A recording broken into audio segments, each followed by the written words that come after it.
And that sounds like some pretty heavy-handed foreshadowing that Lorcan has done something or is planning to do something, and that makes me nervous. How dare you?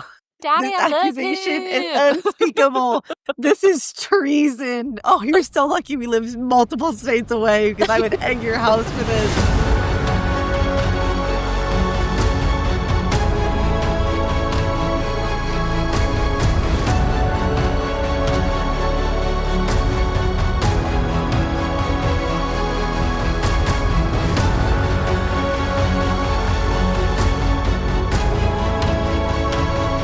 Hi, everyone. Welcome back to the Booked Up Fantasy Podcast. I'm Addison. I'm Lorraine, and we are two best friends who explore the world of fantasy through books, shows, and movies, but with a heavy emphasis on books. We're just going to jump straight in today because, per usual, there is so much to talk about, lots of things to react to. Everything's getting very exciting, and it's wild. As a quick reminder, we will be discussing chapters 57 through 63 specifically, but there will definitely be spoilers for all the books we've covered so far. This includes Tab, TOG, Com, Hoff, and QOS. Otherwise, the series is brand new to us, so you won't be getting any spoilers for the rest of the series. Furthermore, we would like to remind everyone that this is an adult podcast where we will have adult conversations. Explicit language or potentially triggering topics may be discussed, so please be mindful of that and adjust accordingly. Housekeeping. Our next Empire Storms episode will cover chapters 64 through 70. Next, we recently read Silver Elite by Danny Francis, so we're very excited to get y'all our very first true book review episode to share our thoughts on that. It's currently in the editing process, so it'll probably be out before this episode comes out. So in addition, we're also reading Mockingjay, so hopefully we'll have our third Paging the Past episode available within the next couple weeks as well. That is all for housekeeping, so let's get into the episode. We'll start with the book report for chapter summaries, and then we'll dive into an analysis and offer theories for each chapter, and finally, we will share our favorite moments. With that being said, Addison, please give us the book report. Happily. Chapter 57. The battle with the Ilken was over, but the fighting was just getting started. Elide surveyed the marshes before her, all the while feeling Anna's urge to observe, to see, but Elide was too late. She noticed the enormous golden eyes of the mountain lion ready to kill a heart before it launched itself at Lorcan. Beast and Fey Male went down fighting, and then the wolf appeared. Elide didn't hesitate before throwing herself into Lorcan's exposed back. The wolf's jaws clamped around Elide's arm, ripping flesh from bone. Gavriel and Fenrys shifted back and told Lorcan they had no choice and were ordered to kill him. Gavriel promises Lorcan that he will heal Elide if he lowers his shield. And Lorcan whispered to Elide, "I wanted to go to Parenth with you," and then dropped his shield. Gavriel heals Elide's arm, and just as the fighting was about to start again, Rowan's icy, unbreakable wind shoved them down and apart. He told them that Elide and Lorcan were officially under the protection of Aelin Galathynius, and to harm them was an act of war. It would delay the Blood Oath Order, not stop it entirely, but it would buy them some time. And then standing before Elide was Aelin Ashryver Galathynius. After 10 years of death and despair and war, here at the edge of the world, they had found each other. Aelin and Elide had the most beautiful and heartbreaking conversation I've ever read. They had all survived, the three of them, the remnants of their courts, their family. Elide gives Aelin the word key and tells her about Lady Kaltain. Aelin and Manon then have a playful conversation about who has a claim on Elide, but they both agree that if Lorcan hurts Elide, they'll destroy him. Aelin and Manon departed and beckoned for Elide to follow, and so Elide headed for them, her court, and did not look back. Lorcan and Rowan stayed behind to discuss the small matter of what Lorcan's plans were now that he was here, and Rowan couldn't help but notice that Lorcan was not the same. Some hard edge had been soothed, and he wondered if Elide Lorcan had somehow done for Lorcan what Aelin had done for him, made him want to live. Chapter 58. Dorian kept towards the back half of the Drowned Temple complex and looked on as Aelin, Manon, Elide, and Lysandra all examined the chest that supposedly contained the lock.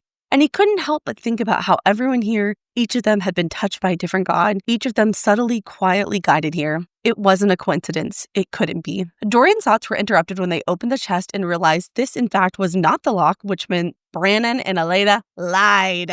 It's totally fine. We're not bitter about that at all.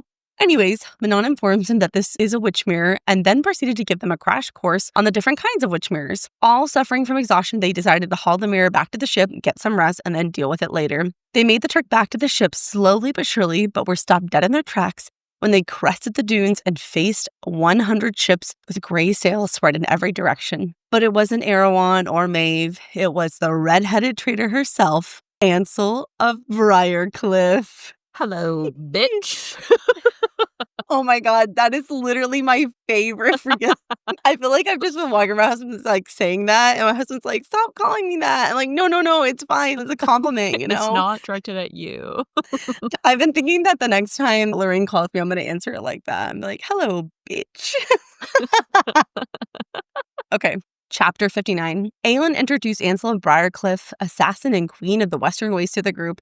And I'll give you 3 guesses on who was pissed about this. You guessed it. Manon. They made their way back to the ship where Ansel told everyone the story of how she got Aelin's messages and went about pillaging Melisandre's capital and commandeering their fleet, and then eventually ended up here. We then switched to Aedian's POV, who was mad at Aelin for leaving him out, but also furious with himself for not trusting her. Aedian put himself in timeout to cool down and was joined by Lysandra, who he noticed had seemed distant for days. She admitted that ever since Skull's Bay, she had been terrified because she was afraid to lose any of the people that she had come to know and love. Aedian and Lysandra have a heart-to-heart that turns romantic when Lysandra tries to apologize for her unappealing past, but Aedian stops her right there and assures her that there is nothing unappealing about her, least of all her past. They agree not to put a label on things and make no demands of each other beyond honesty, and for once, they finally agreed on something. Chapter 16. The cadre sat around the table while Aelin and Ansel got wine drunk. They discussed Ansel's takeover of Melisandre, and Aelin tells Ansel she has another task for her. She wants Ansel to find the lost Kraken witches and send them to Terrasen. Manon tries to object, but Aelin intervenes and reminds her that her people have not inhabited the wastes for centuries and it belongs to Ansel now. Ansel also tells Aelin that when she'd heard she'd been sent to Endovir, she set out to rescue her.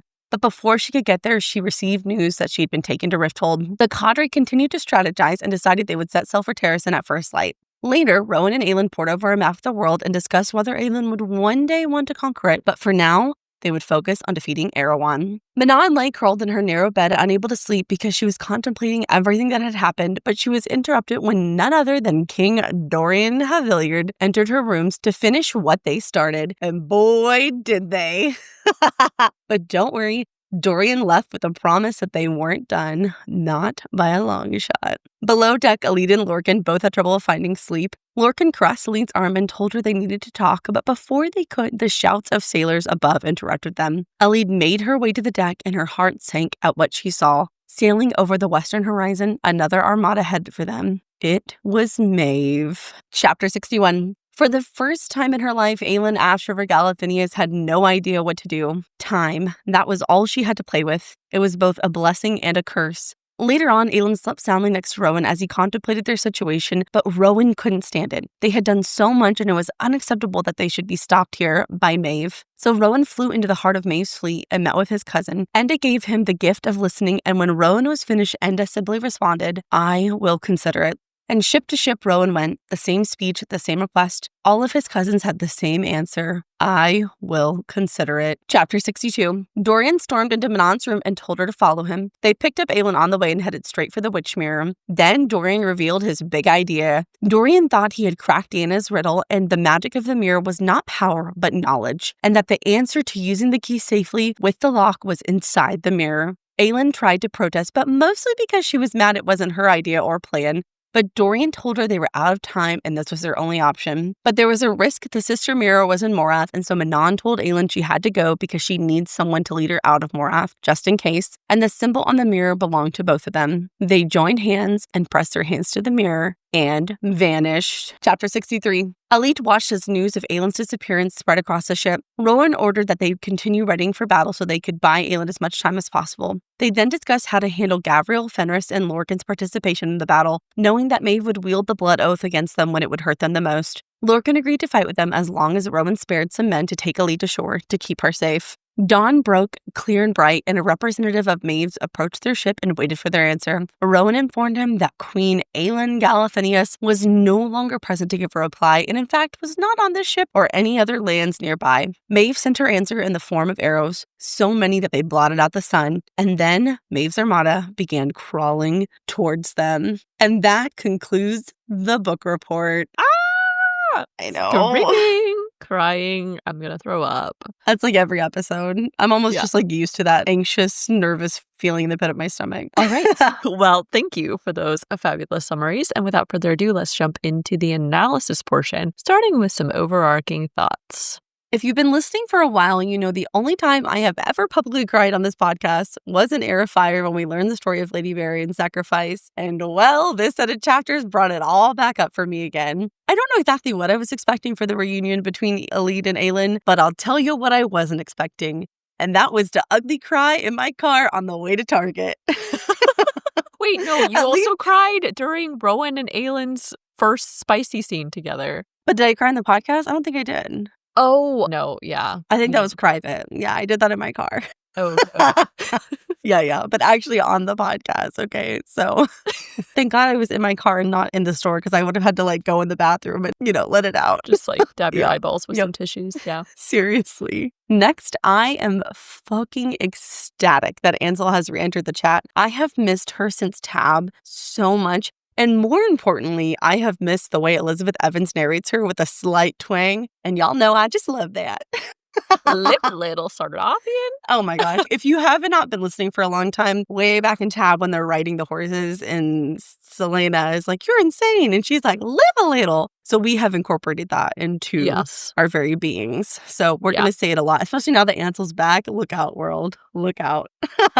We loved it so much that it's become the outro. The sign off, yep. Yeah, the sign off at the end of the episode. So, but yeah, I 1000% agree. I was very touched by how everyone's stories and these various threads from the past have now woven together with the present. We've just gotten stories from both like Tab and then Heir of Fire. I also really love seeing how Lady Marian's sacrifice and final wish is finally fulfilled when Elide and Aelin meet up. And also that Elide now knows she was never forgotten in the end. On top of that, I was floored by the witch mirror. And of course, the fact that Maeve caught them with a full fleet of ships.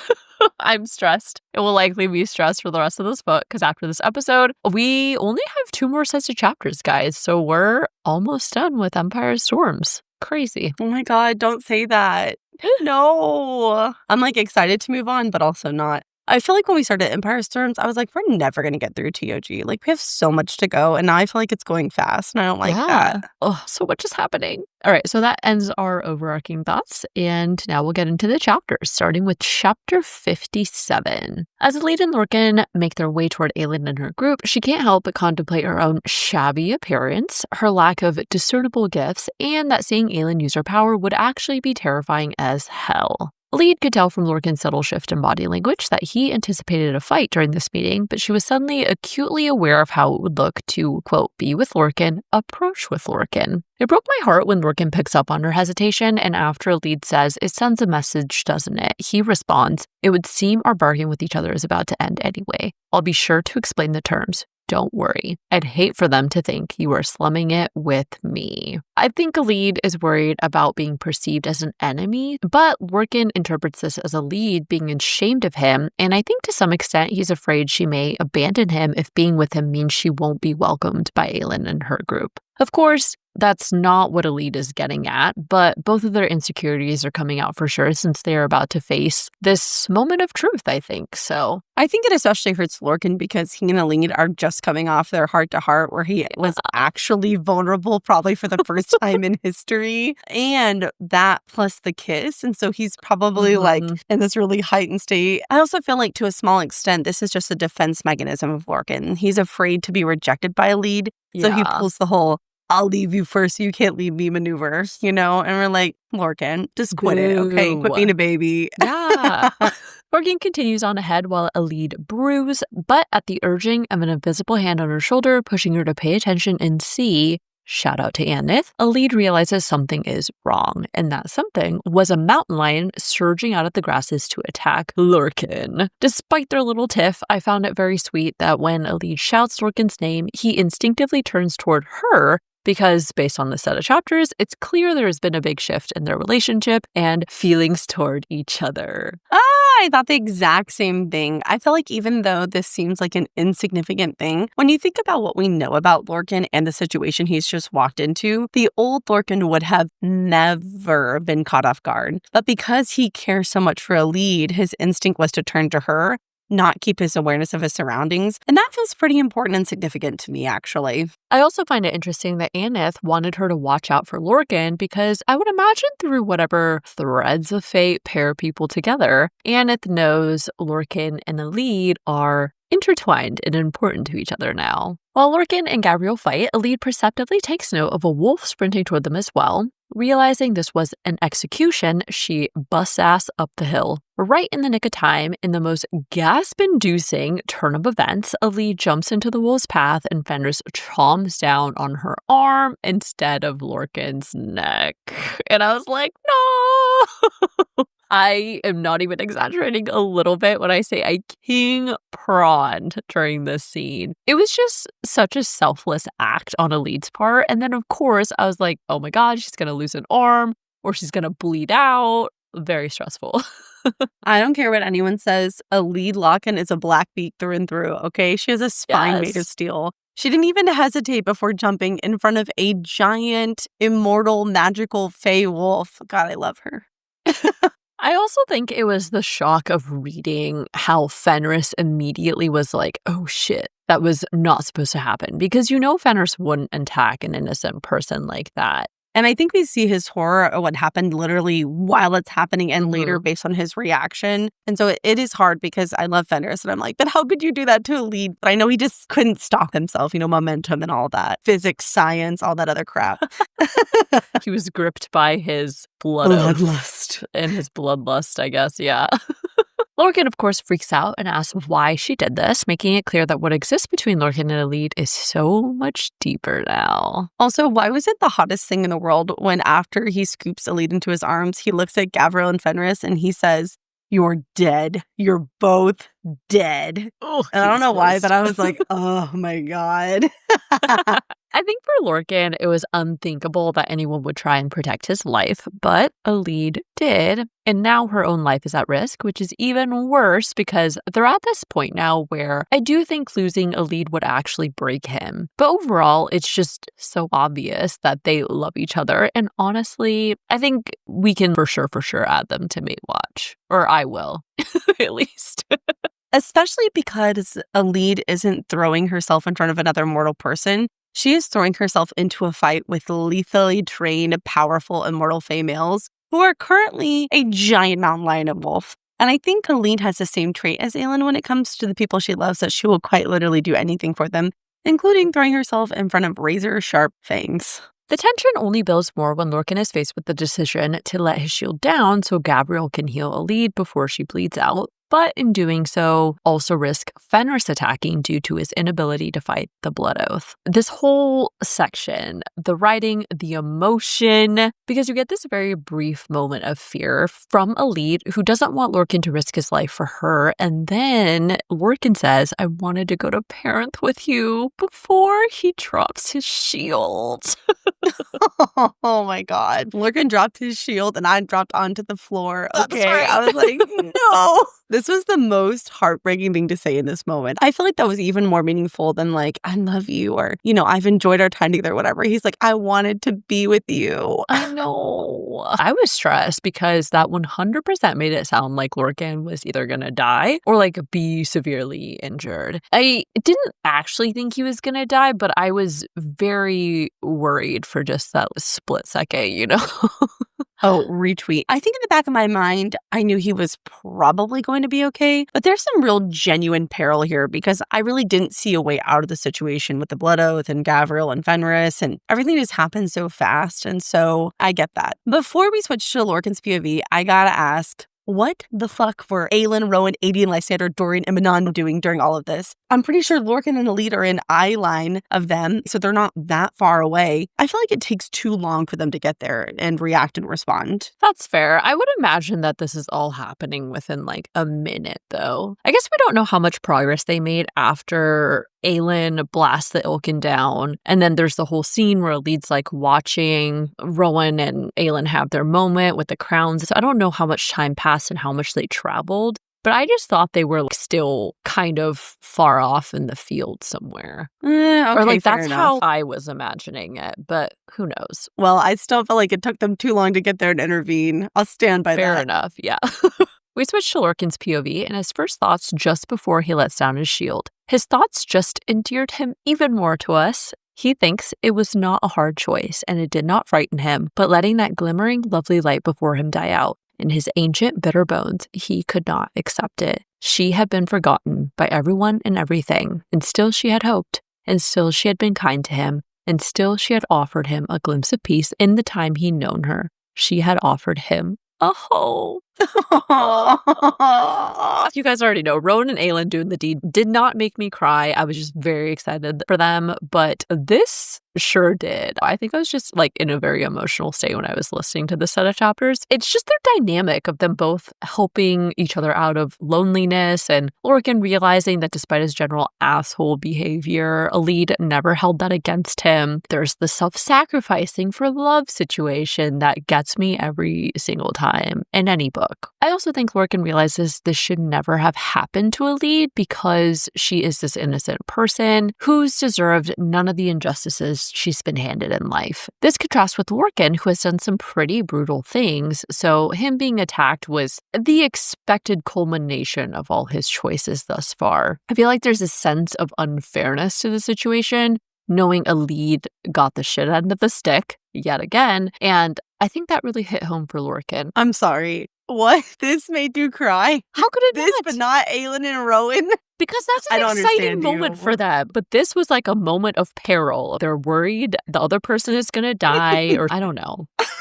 I don't understand you. I don't understand you. Well, okay then. I mean, don't get me wrong. It was an emotional moment, but I didn't even tear up. I guess maybe because by this point, I pretty much knew everyone was going to be fine. So I was just like, all right, keep it moving. Let's get back to the chest and see what was in there. Cold-hearted witch. Just kidding.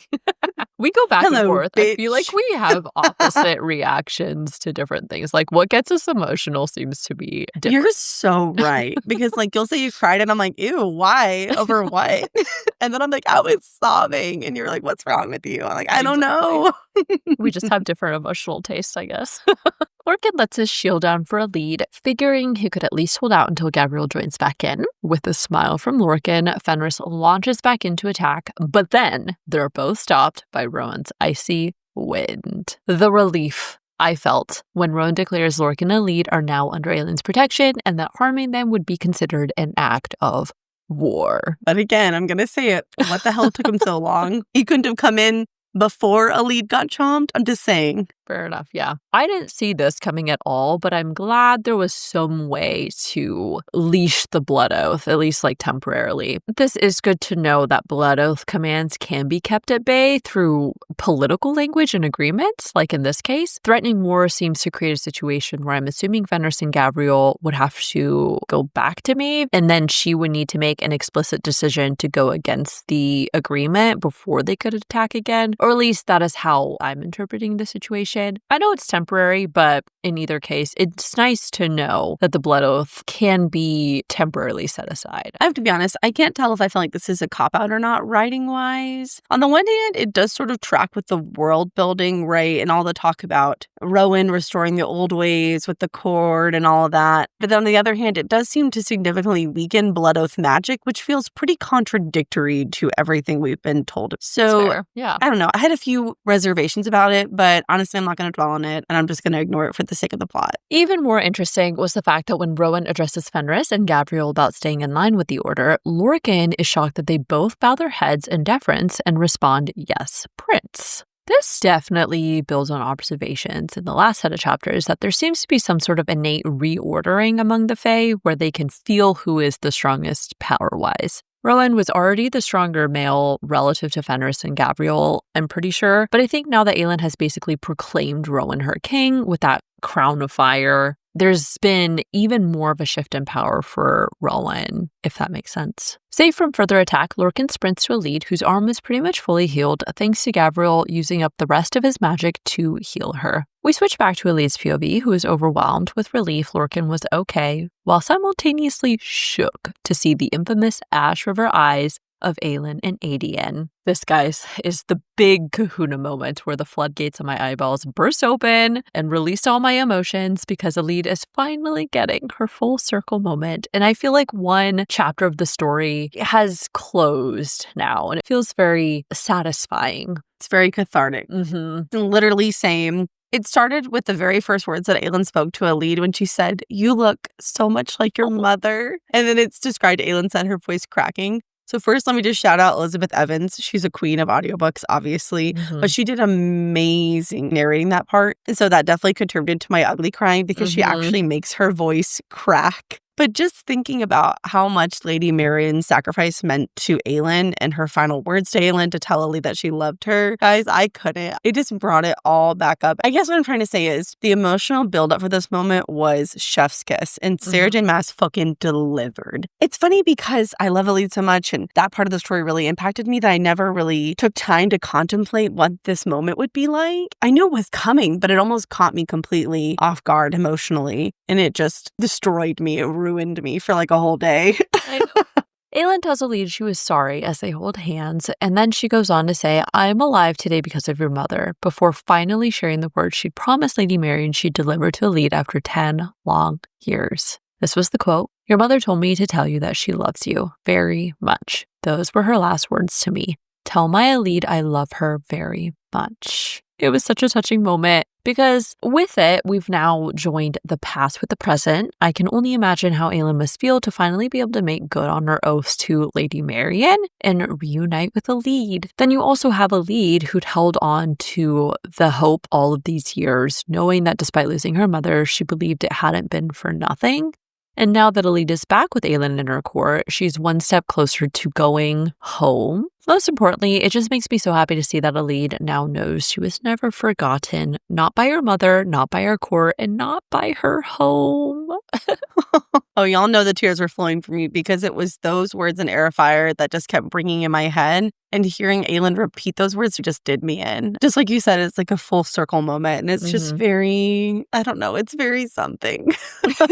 I also loved when Aelin thought for over 10 years, Aelin had been the sole bearer of those final words. 10 years through death and despair and war, Aelin had carried them across kingdoms. And that's when I was just like, oh my God. Like you said, the floodgates of my eyeballs. Okay, the dam was broken. The writing in this part was really, really superb. Yes, I agree with that. But you can't put your tissues away yet because Elide feels the warm hand of her mother brush her shoulder. And then Manon appears beside them and mouths hope to her.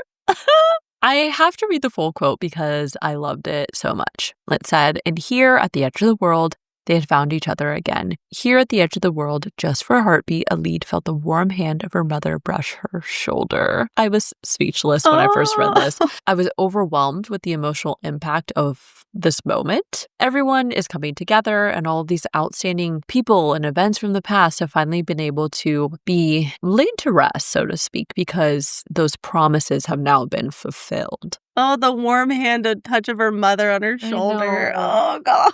I especially love that it was Manon who mouthed the word hope. I feel like this is part of the collective experience of reading TOG that we all have quotes that live rent-free in our head, and we often repeat them to ourselves.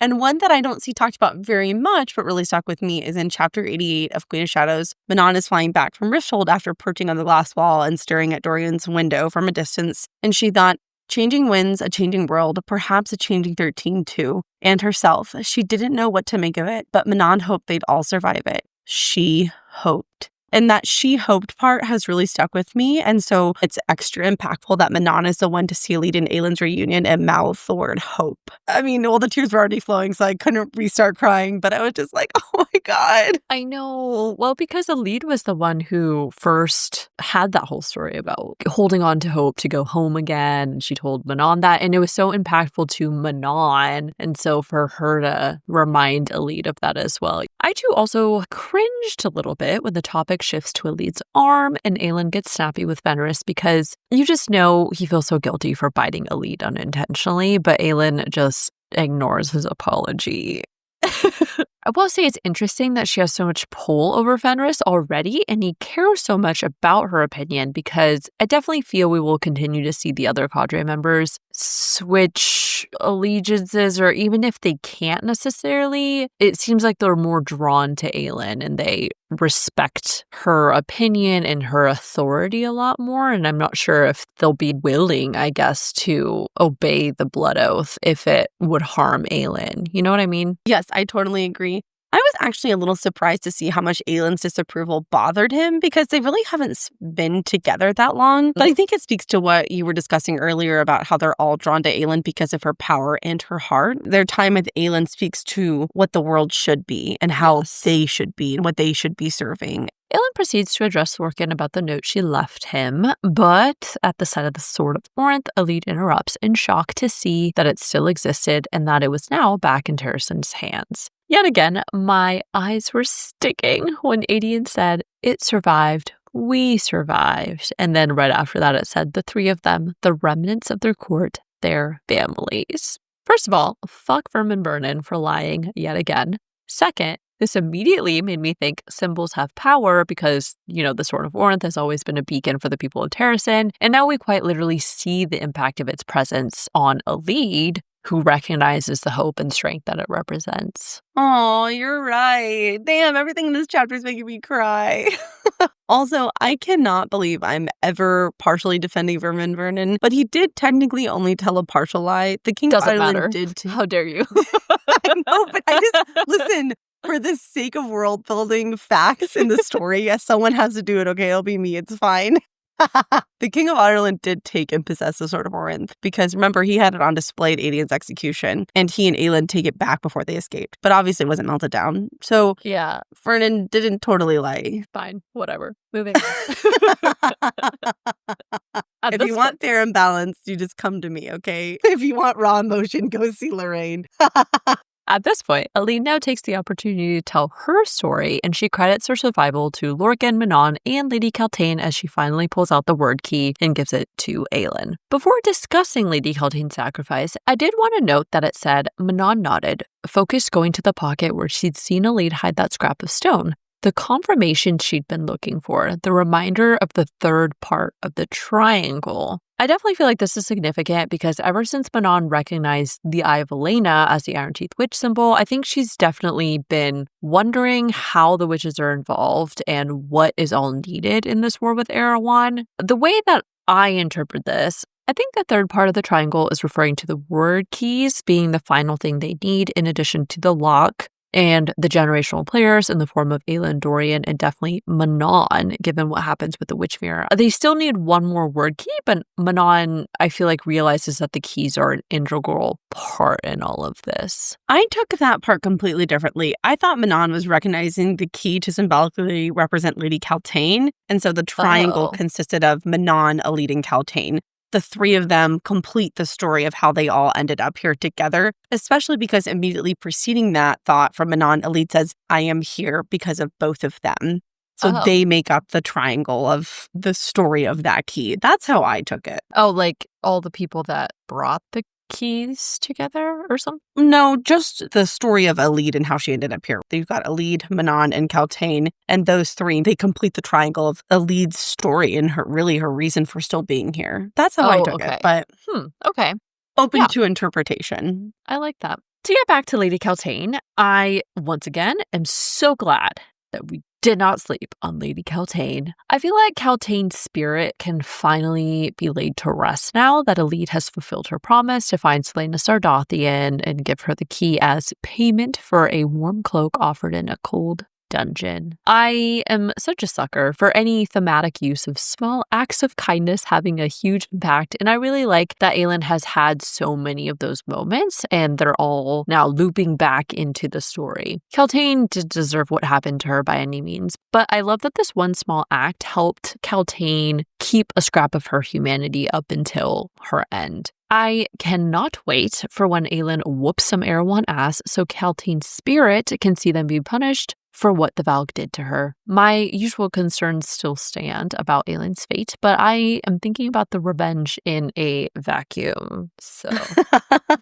I am truly desperate for a moment where Aelin is blasting Erewhon with her magic, and she's like, this is for my parents, this is for Lady Kaltain, and this is for my kingdom. I hope she fucking melts his bones, okay? She needs to do more than that. She better just, true. Blast him into dust. Pack his ashes up and then send him through the word gate. Okay, Lori, calm down. At this point, King Dorian Haviliard enters the chat, and I did find it funny when Elide thinks she should really get up, really stop lying on the ground like a worm, because she's like awestruck once again at all these royal people. But I'm like, damn, Elide, did you forget you're quite literally the Lady of Parenth too, you know? With confirmation that Elide knew she'd been carrying a word key, Aelin turns her attention to Lorcan and asks, why didn't you take it? Daddy, we knew we loved him. A reformed Lorcan honestly responds, it wasn't mine to take. This is the Lorcan we've grown to love, and it continues to pull at the heartstrings to know Lorcan is changing so much for Elide. I'm so glad we have incorporated Daddy, I love him into every episode now, because it's so fun. It's one of my favorite things to say. Thanks to you. I know. It's just latched on. Well, it works so well for Lorcan, you know, because he's the exact kind of man who deep down has a good heart, but you know your father would hate. Parents do not like Lorcan, okay? If you brought Lorcan home, even the most kindest, accepting parents would be like, nah. I do feel like it really speaks volumes that Lorcan didn't take the word key from Elide. It literally would have been like taking candy from a baby.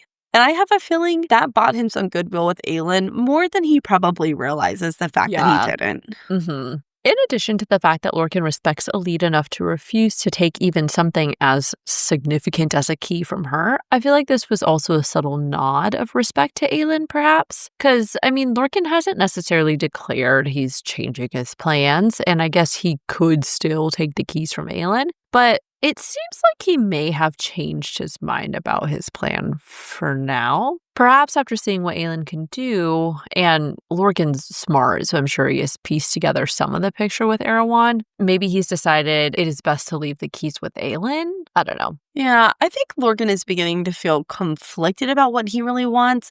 And his refusal to take the keys is at least representative of that internal conflict. Yes. I'm not necessarily sold on like, oh, yes, he would rather the keys be with Aelin, but I think he's beginning to feel confused. And that's a good sign, actually. Aelin and Manon proceed to playfully but threateningly fight over who has claim over Elide, which is funny because I feel like they should be letting Elide decide what she wants to do, but whatever. I also found it super sweet that Lorcan steps in to help Elide to her feet, and it said she tried not to lean into his warmth, tried not to make it seem like she hadn't just met her queen, her friend, her court, and somehow now found Lorcan to be the safest of them all.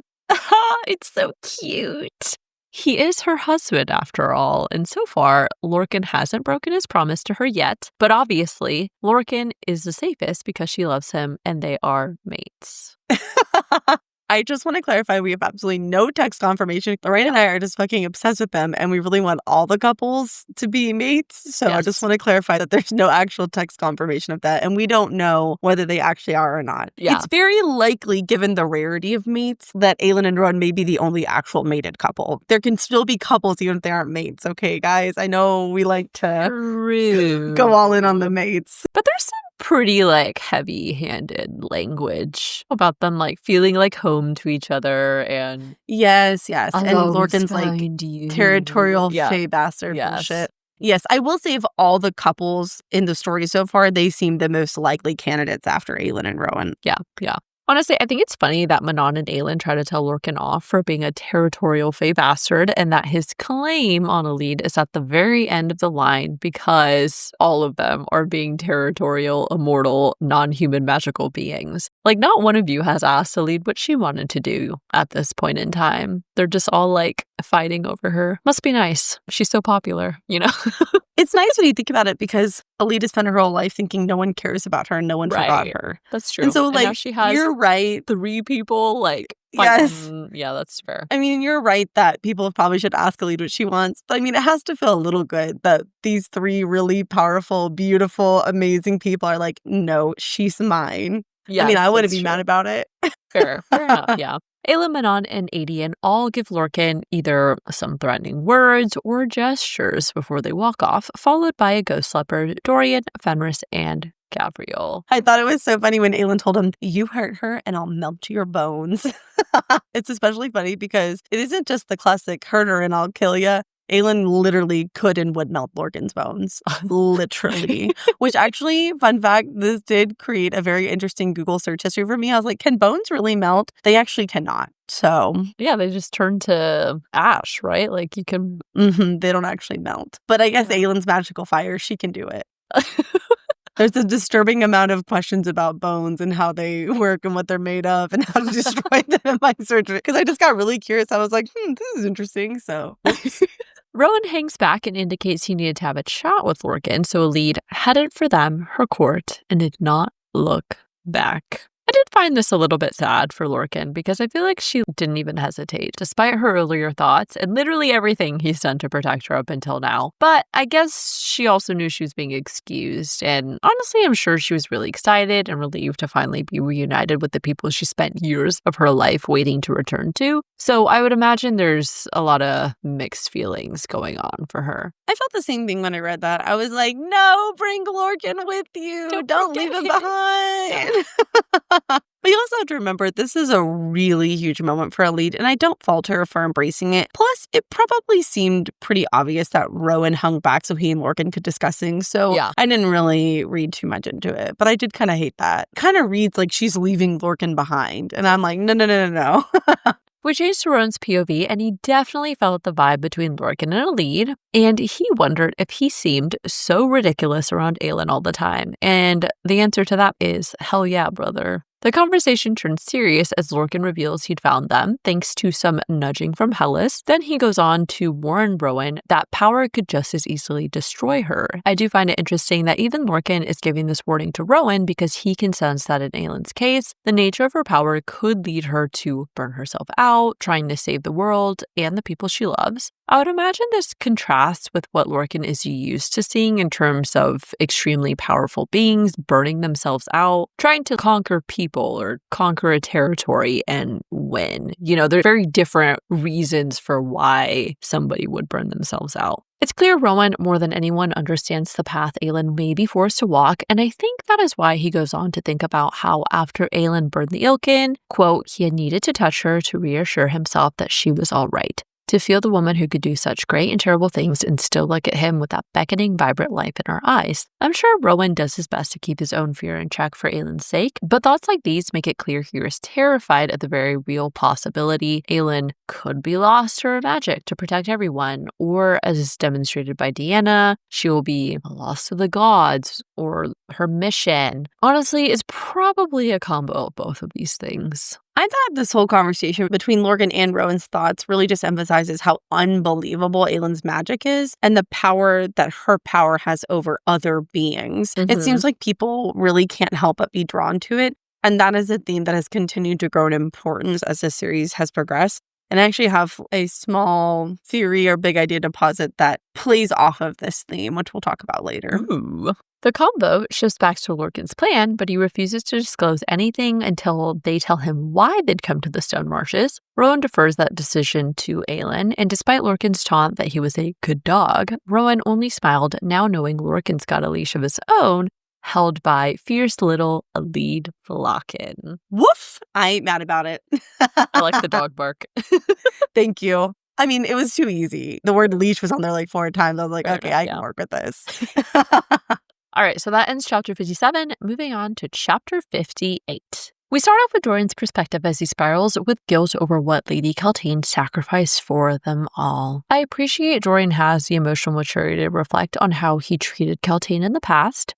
I'm not happy that Kaltain died and had to endure Erewhon and Duke Parrington for so long, but I'm glad that in the end we were able to see a different side of her than just her being a court-obsessed lady. Her character really demonstrated that kindness matters, and you never know what's going on with people beneath the surface. It also kills me because I don't blame Dorian or Aelin for how they treated her at the time because, let's be honest, in TOG she was insufferable. But even disregarding her sacrifice, I think she did have ambitions and want to marry Dorian. And I know this is something we discussed in later books once we learned about the power of the Wordstone rings. But I think the rings heightened her emotional state and made her a caricature of herself. And so I don't think it's unreasonable to say that we, even as readers, never really knew the real Kaltain. Honestly, it's probably not until she sacrifices herself for Elide and Manon in the 13 that we really get to know who she is. And so it's really sad retrospectively to see that none of us probably got a real glimpse into who Kaltain was. Dorian observes everyone as they study the word-marked chest, and I found it notable that he thinks scions, each of them touched by a different god, each of them subtly, quietly guided here. It wasn't a coincidence, it couldn't be. And then he also contemplates the keys and the lock.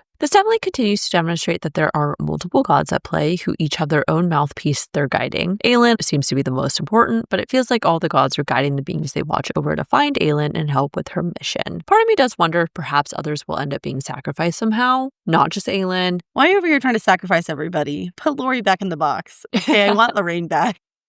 She's out and about. I think this thought also speaks to the ideas we've been toying with, that overall the plot is much bigger than just killing Erewhon. I feel like we've been building up to something with the gods, and this thought really pushes me towards that idea. At this point, we get an extremely disappointing reveal. After all the freaking time spent in these nasty marshes, we learn that, quote, there was no lock.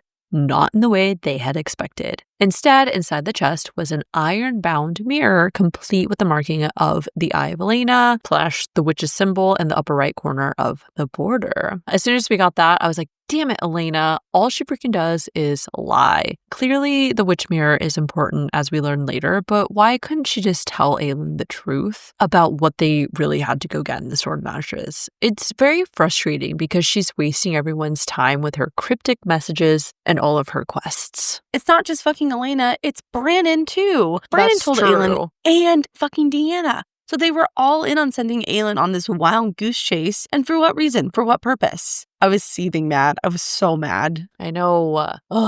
Anyways, I will admit at first, I, like Adian, was like, what the hell? What the hell? I don't know if you guys have heard that audio. It's a TikTok audio. That's where that came from. What the hell? But then Manon states it's a witch mirror, which immediately piqued my interest again. This leads to a little info dump on witch mirrors. Manon informs Aelin that whatever mirrors she destroyed in Baba Yellowleg's wagon were just cheap replicas because true witch mirrors cannot be broken easily. Witch mirrors apparently are very versatile and can be crafted for different reasons. Some allow you to see the future, past, and present. And I was thinking maybe this could be like knowledge that Dorian refers to later, or perhaps it's indicating the mirrors can act as like oracles or something. We also learned that if you have a sister glass, you can speak between mirrors. The way I was thinking about this is like cell phones, but with witch mirrors. I was thinking more like walkie-talkies. You know, because you can't get service anywhere. You have to have it with you, and you probably have to like give it a little tap or something. That's true. And then the rare silvers require, quote, something vital from the maker for their forging. And this especially piqued my interest, and I will share thoughts shortly. Ooh, this one stood out to me too, but I have no thoughts, just vibes on its significance. I know it'll come back up again. Yeah, just fabs. Last but not least, some mirrors can be used as weapons because they amplify and hold raw power. This is a type of witch mirror that we have been exposed to already with the witch mirrors the witches have been making for Erewhon. Post-info dump, Manon tells them the Iron Teeth were working with Erewhon to craft witch mirrors, intending to use them to incinerate your armies in a few blasts. Dorian asked if this mirror they found was one crafted for Erewhon, but Manon insists she had no idea what this one was meant for, but it surely isn't that lock you sought. So, now that all the info is out of the way, first of all, I am officially obsessed with witch mirrors because they are such cool magical objects.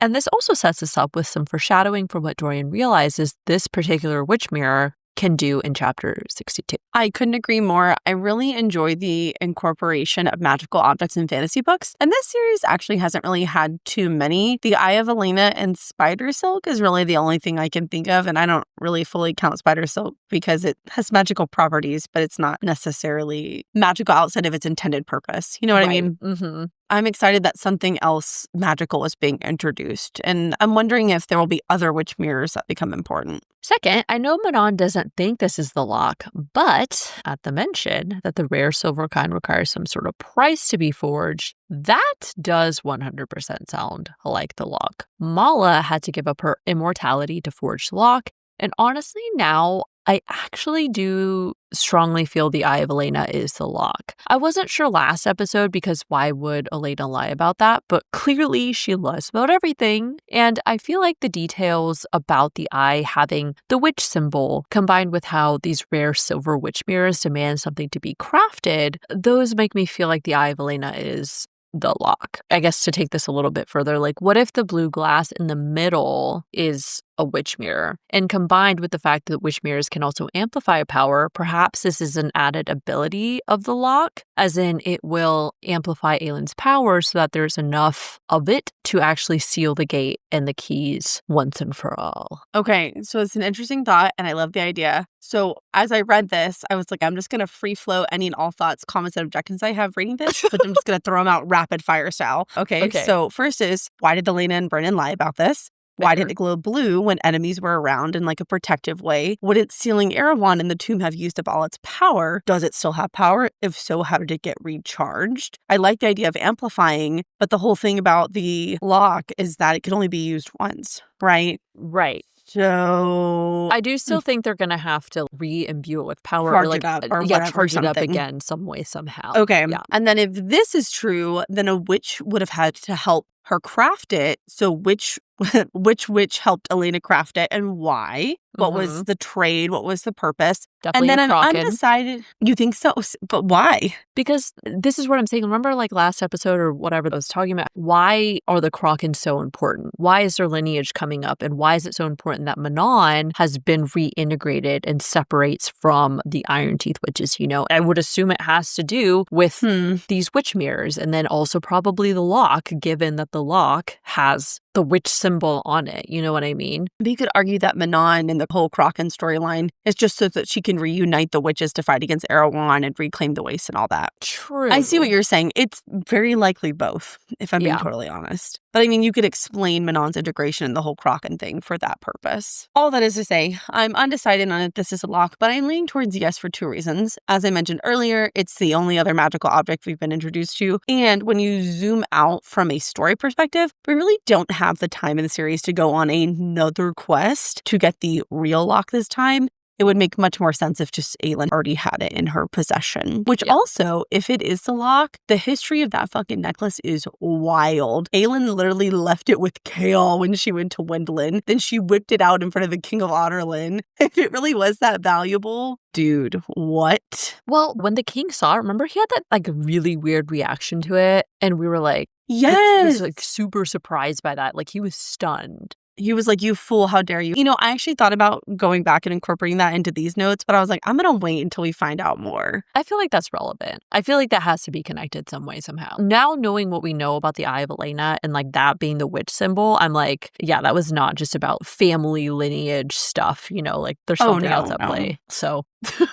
Also, since we meet Ansel in this set of chapters, this made me recall Ansel's story from Tab about that archway where she'd been told if they look through it on the night of the summer solstice, then you might see into another world. Knowing what we know now, I genuinely feel like that might be true, because what if the archway in the watchtower was actually lined with witch mirrors or something similar? Ansel's friend Maddie got attacked by an Iron Teeth witch when they were kids and they were going to investigate this archway, and so it 100% stands to reason a witch mirror could have been used there, because why else was the Iron Teeth witch just hanging out by this archway, you know? Plus, there always seems to be an association of solstices and their influence on increased power and things like that. So what we've learned has reframed the way I think about that story, even though that is unconfirmed. You know, that's a really interesting thought. I would need to go back and read that part of Tab, but I think that's a very reasonable theory. Honestly, you know what? Just go ahead and mark it canon for me. I'm good. Yes. We'll probably never get answers to this, but I was thinking about it. It's one of those things. It's just like, we're probably right, but it's not important enough to be reconfirmed in the series. So we're just like, yeah, we're probably right about that. The group heads back to the ships, chest and mirror in tow, while Rowan and Adian ask Manon for all details about Erewhon's witch mirrors. Aelin takes the time to reflect on her and everyone else's utter exhaustion, while she also contemplates all the secrets from the first wars with Erewhon, Brandon and Elena, and whether the lock existed or if the mirror could be the lock. Half a mile away from the beach, Lysandra is the first to detect danger ahead. Upon gaining a better vantage point, they discover 100 gray sails of Melisande surrounding their ships in the water. On a first read, for just that 1 second before you sense it's not dangerous, I genuinely thought it might be Erewhon or Maeve. And I was like, shit. Oh yeah, the way my heart fell out of my body for a few pages because I was not okay. But you know what? Nothing in this book can ever be easy. Exactly. So of course it was going to be Erewhon or Maeve. I was especially worried because there's no way they can fight their way out of that, not with all their magic depleted and everything. So, thank God. Thank God it was Ansel. For now. At first, everyone begins to scramble to formulate plans, with Lorcan about to throw Elide over his shoulder and haul her like a sack of potatoes to safety. But then Aelin says, "Let's go say hello." And at that, I breathed the biggest sigh of relief, followed by immediate confusion, because I was like, what are you doing? Girl, what? I was laughing my ass off when Elide tells Manon, "I choose this," and places her hand on Lorcan, and it's described. Manon only glances at the hand on Lorcan's arm. "We'll discuss this later." And that is such a big overprotective sister move. Yeah. She's like, yeah, no. But Daddy, I love him. Not around here. I am also flagging Lorcan's comment when he said it's not over, this business between us. Because I still am just a little bit worried Lorcan is going to sabotage them somehow with the keys. But that's really like a middle-of-the-road statement right now. I could go either way on that. How dare you? How dare you? Lorcan would never... Listen, if he didn't take it from Elide, he's not going to take it now. And maybe it's not about the keys. It's like something else. But just some of the stuff that he said in this set of chapters, we'll get there when we get there, it just sounded off. I'm going to mute my headphones. I don't want to hear this nonsense. They all walked toward the waiting soldiers, and as soon as we got that description of the cloaked woman being 20 years old with wine-red hair, this was finally the moment that I was like, oh my God, it's Ansel. And then I was super excited. Me too. I knew the second I read the words wine-red hair, and I was just like, oh, yes. And I just have to say, we called that shit back in tab. We knew Ansel was going to come back into the story, and damn, it feels good to be right about that. This was literally just the best surprise. We've obviously been waiting for this moment for a very long time. Plus, as soon as Aelin says, "Looks like you made it on time after all," you just knew this was another one of Aelin's brilliant schemes. More importantly, I love that their greeting between each other was Ansel saying, "Hello, bitch," and Aelin responding, "Hello, traitor." Hello, bitch. I don't know why that's so great, but what a fucking greeting. You know, what a way to greet someone. I feel like Ansel is the only person in the world who could greet Aelin like that, and I loved it. She gets away with quite a few funny things that, like, if it wasn't Ansel, people would probably not take her comments. Oh, yeah. I mean, I don't think Aelin would take it well, you know? Yeah. But something about Ansel, you're just like, hello, bitch. Like, hell yeah, live a little. Hell yeah. All right, so that ends chapter 58. Moving on to chapter 59. Well, in the same vein of what we were just discussing, right off the bat, I have to say that I love the dynamic between Ansel and Aelin. I loved it in tab. I just forget the part where she almost killed her and, you know, all that traitor stuff. But, you know, I forgive her for it. I thought it was really funny when Aelin tells Ansel, "Your soldiers look like they have seen better days." And Ansel says, "Oh, they always look like that. I tried to get them to focus on outside appearances as much as improve their inner beauty, but you know how men are." Yeah. That was a great Ansel accent. I love it. Thank you. If there's ever a live action, someone cast me as Ansel, okay? I can pull off red hair. I just really love the sarcastic nature of their relationship. They have this dynamic that Aelin really doesn't have with anyone else, and I really enjoy it. Initial shock out of the way, Manon is quick to be suspicious of Ansel, stating Melisandre's fleet bows to Morath. You might as well be signing an alliance with Erewhon too if you're working with this person. Ansel is freaky freaked at the sight of Manon, given her history with the witches in the past, but Aelin clarifies that the Wastes were allied with Terrasen thanks to Ansel. She proceeds to introduce a furious Manon Blackbeak to Ansel of Briarcliff, the now queen of the Western's Wastes. There's just something really cool about, like, all these queens gathered together. I know, 3 freaking queens in one place. Look out. But I knew Manon was going to be fucking furious when Ansel showed up. As soon as she heard the word queen of the Wastes, I was like, ooh, you better look out. But I feel like even though Ansel is scared of witches, I feel like she wouldn't back down from Manon. I don't think Ansel is smart enough to back down from anyone.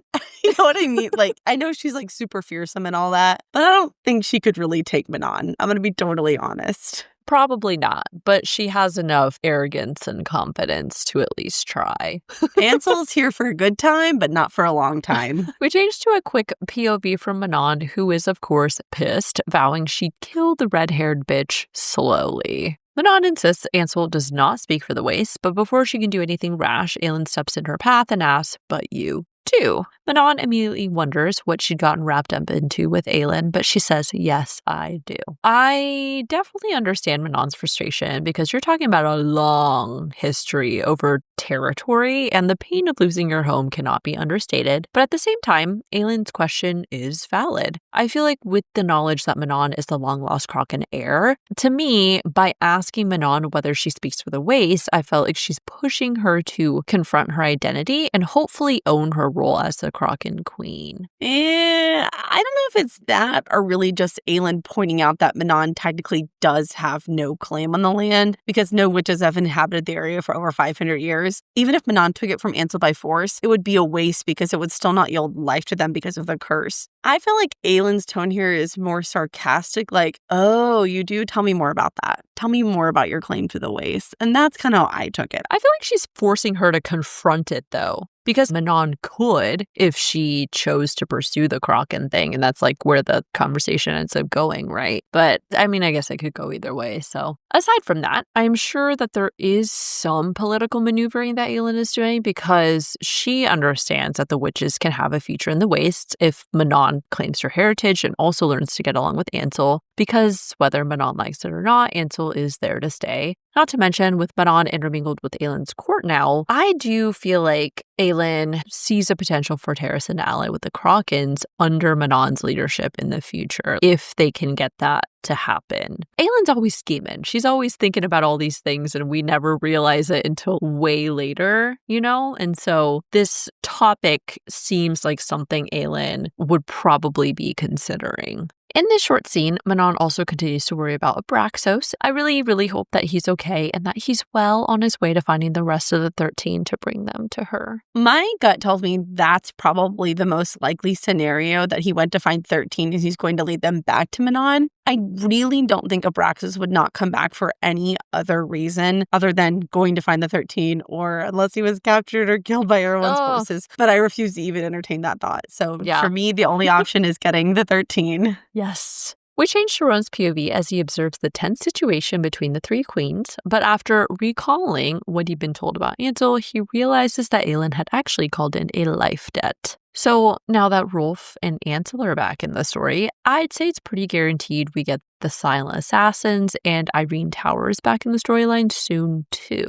Not sure if it'll happen by the end of this book, but definitely in Tower of Dawn or Kingdom of Ash, I think. I think so too. I'd be really surprised if it was in Empire of Storms because we're so close to the end and already so much has happened, but I would not be surprised if at least one or both of them in TOD. Ansel points out to Manon that she'd earned the right to speak for the Waste since the witches hadn't been there for so long, which is a valid point. At this point, Aedion has had enough of being left out of yet another plan, so he steps in to ask for an explanation. Ansel gives us the following rundown. Apparently, Aelin yet again had a plan within a plan within a plan, and her pit fighting scene in Queen of Shadows using Ansel's name had been a message signaling the real Ansel to get her army prepared. I have to give credit where credit is due. When we discussed this back in QOS, you were pretty insistent that that would get back to Ansel and prompt a reaction. And I was like, maybe. I don't think so. But you were absolutely right. It did. It's funny you say that because I totally forgot. I didn't. When we disagree, I remember it. Okay. And I hold on to it and I nurture it and feed it until one of us is proven right. Oh, okay. Well, thank you for reminding me because, I literally don't remember. Damn it. I loved what Ansel said. Half of them are on their way there now, ready to join with Terrace, the country of my friend Selena Sardothian, who did not forget it, even when she was in the Red Desert, and who did not stop looking north every night we could see the stars. There was no greater gift I could offer to repay her than saving the kingdom she did not forget. Oh, I love this too. Something about the kingdom she did not forget really pulled on my heartstrings. Next, Ansel had gotten Aelin's second letter, and these were the letters that she sent out from Ilium, asking Ansel to meet them here in Eoway and, quote, follow a specific set of instructions. Quick pause to literally just give a standing ovation to Aelin for planning all this, and Ansel for executing the plan perfectly. The way that all of these characters and storylines from the past come together is quite literally brilliant. Plus, I once again was floored to know that Aelin just never does anything unintentionally. Never, literally never. And when am I going to learn my damn lesson? This has happened in Heir of Fire, Queen of Shadows, every time she sends some damn letters, it's always important and it always loops back into the story. Yes. And every time I'm like, I have no earthly idea. That's probably not that super important who she's sending a letter to and what it could be about. Right. So officially clock me in on Letter Watch from now on. I can be watching that shit like a hawk. Last, we also learned that Ansel had taken the other half of her army to Melisande, where they hadn't even needed to Trojan horse the situation. Instead, the queen assumed they were offering aid and literally let them straight in through the gates. On top of all this, Ansel whistles, and none other than the beautiful Casita comes clopping over to them. This was especially lovely because I think it means Ansel had taken back Casita from Leifer Bardengale, if I remember correctly. As a quick recap, Leifer was from the last 2 stories in The Assassin's Blade. She'd been a good friend of the former Queen of Melisande, and we learned she'd schemed with Arobynn to trick Aelin into killing Benzo Donoval, so then they could proceed with slave trade negotiations with the King of Adarlan without Donoval's interference or opposition. Aelin had also sold Casita to Leifer so that she could pay off Sam's debts to Arobynn. Recounting all of this really bummed me out, but I am so glad that Ansel got some much-needed revenge against Melisande and Leifer because it's about damn time karma comes back for them. There's something that is especially satisfying about this because of the fact that Leifer's downfall was caused by Ansel and by proxy Aelin through trickery is so poetic, right? Yes. Like, there's something about that that's just really satisfying. Poetic so justice. satisfying. And actual justice. Okay, but speaking of, like, the Queen of Melisande, Leifer Bardengale thing, if the Queen of Melisande has Casita, Leifer Bardengale became the Queen of Melisande after the events of Tab? Yeah, so I'm going to go with yes on this. I went back and skimmed that story in Tab to try to pick up on some details. In Tab, we're told that Leifer was good friends with the former Queen of Melisande. I think it's implied that she was super rich and from a really powerful family in Melisande. She was also working directly with the King of Adarlan, so it wouldn't surprise me if the King of Adarlan just straight up appointed her. Or she pulled off a coup of some sort. Right. I don't think she has like a bloodline claim. I feel like when the king invaded the continent, there were a lot of non-bloodline changes to monarchies in each of the territories. That's unconfirmed, but probably implied. It seems likely that the King of Adarlan would install, puppet kings and queens that would ally and do his bidding or whatever. Right. Last but not least, I laughed out loud when Ansel says, "Do you know that I rather enjoy pillaging?" before brilliantly revealing they'd easily overtaken the capital and claimed Melisandre's fleet. Aedion and Dorian are shook, but at this point, Manon just busts out laughing. I also thought it was hilarious that at the side of Dorian, it said Ansel gave him a look that said she liked to pillage him. I was cackling at that too. Ansel better watch out because she can't take Manon's lands and her man. She can only pick one. Yeah, hands off.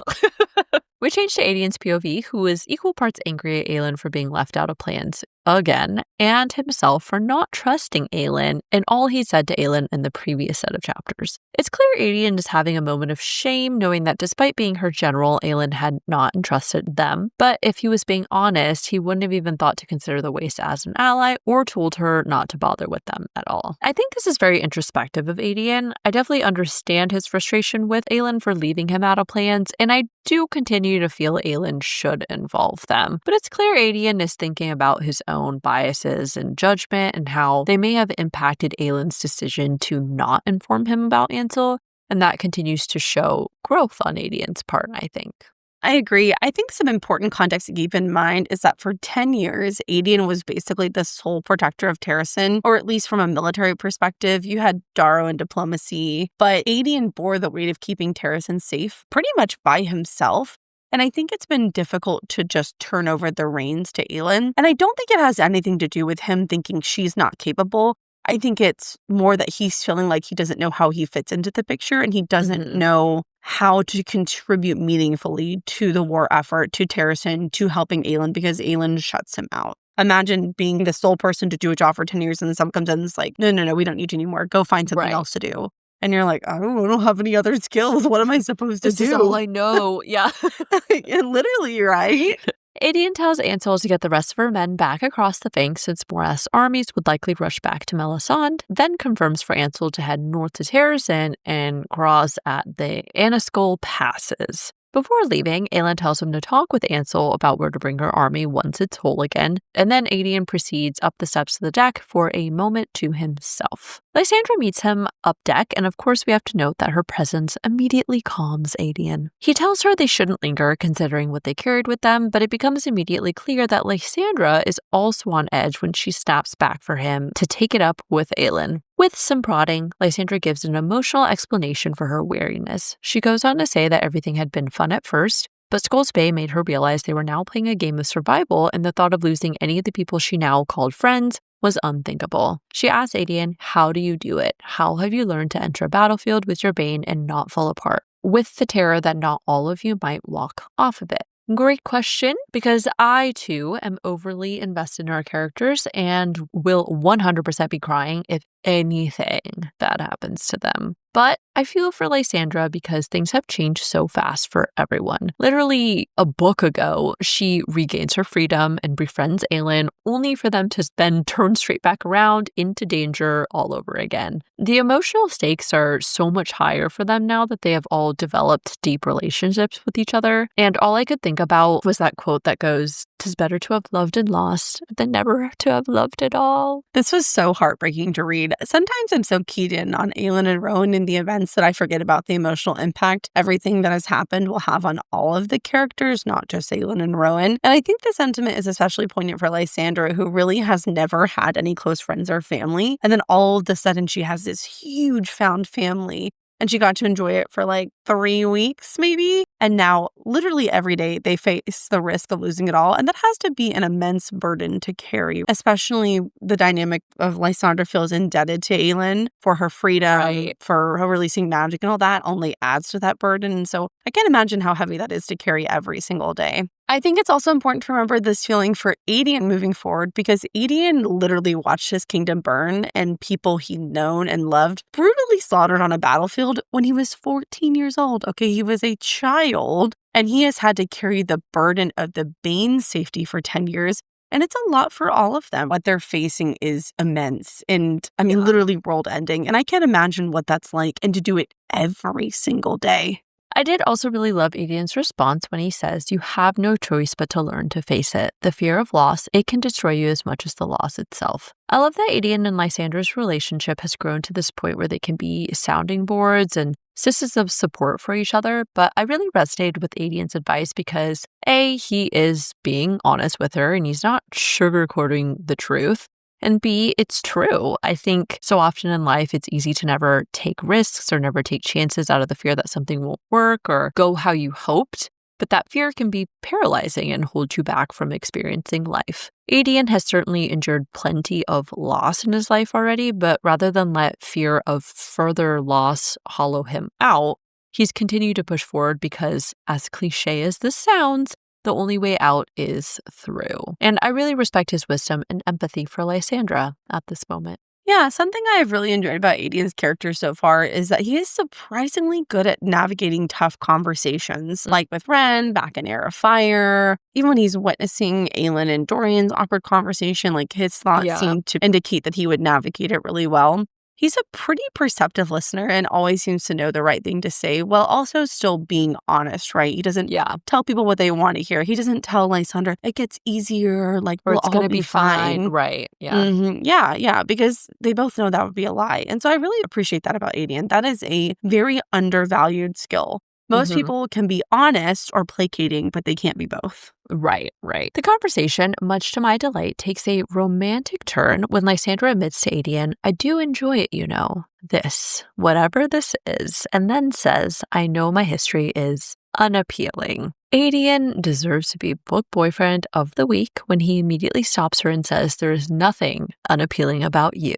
I've been with just as many people. Attraction is attraction. And I know enough about it to understand what you and we can figure it out. Make no demands of each other beyond honesty." I love that Aedion refuses to let Lysandra feel ashamed of her past because neither of them should be. Love is love. But more importantly, I was very excited that they are finally admitting that they have feelings for each other because this has been brewing for a long while. I like that you actually wrote love is love, baby. I did.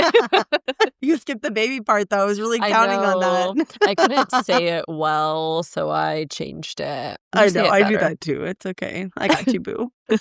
But in all seriousness, Aiden has often thought that he can only imagine how difficult it will be for Lysandra to even want to consider being with someone after her past with Arobin. And I feel like this was a really big leap for Lysandra. And I feel like he said exactly what she needed to hear. If Aiden had responded badly, it may have shut Lysandra down for a really long time. And so honestly, I'm very proud of both of them for being so vulnerable. Yeah. Love is love, baby. Love is love. And how could you not have more little baby tears in your eyes when Aedion goes on to think, because this would be his last hunt. He had no intention of wasting each glorious moment in one go, of wasting any of the moments that fate had granted him, and all he wanted to show her, to see Lysandra laugh her way through the autumnal circle dances, to weave ribbons around the maples in the spring, and listen wide-eyed to the ancient tales of war and ghosts before the roaring winter fires in the mountain halls. All of it. He'd show her all of it. It's just the cutest approach.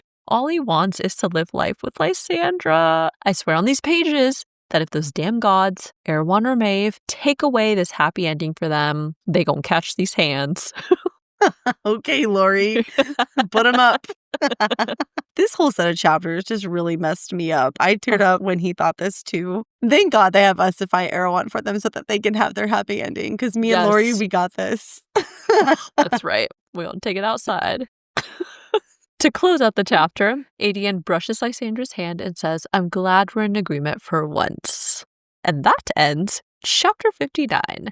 Moving on to chapter 60. Later that evening, Aelin, Ansel, and the group gather in the galley to discuss next moves. I took note of Aelin's thought when it said, oh, she knew they were pissed, so pissed that she hadn't told them about Ansel, but the thought of disappointing them or failing, she'd wanted to do this on her own. A core part of Aelin's character has always been to protect the people that she cares about, whether that was from herself or from other dangers. Now that she is queen and leader of this movement against Erewhon, I can understand her fear over letting people down, especially when the stakes are so high. It's clear Aelin wants to do things on her own, not only to spare others from the burden of doing so, but also to prove to herself that she is capable of fulfilling this role as a leader. I think she also still feels immense guilt over essentially abandoning Terrasen for 10 years and leaving it to others to protect. And so her shouldering the burden of protecting it now is a way for her to, quote unquote, pay back the debt she feels she owes for not being there. I also think she's trying to protect all of them emotionally. If they fail, she can take all the responsibility off of them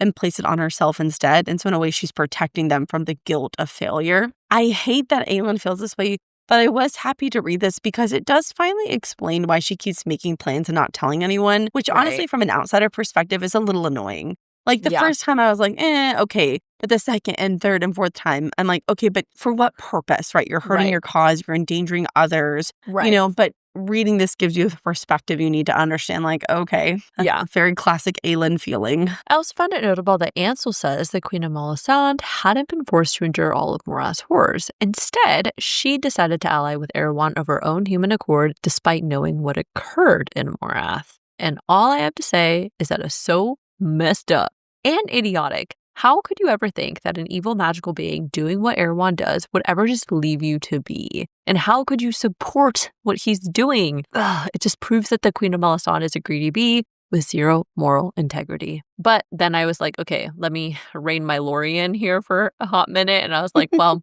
maybe she was scared that without allying with Erewhon, they'd all be dead. But still, I was annoyed with her. I was going to say, I was like, someone has to be the voice of reason here. I'll go ahead and say it.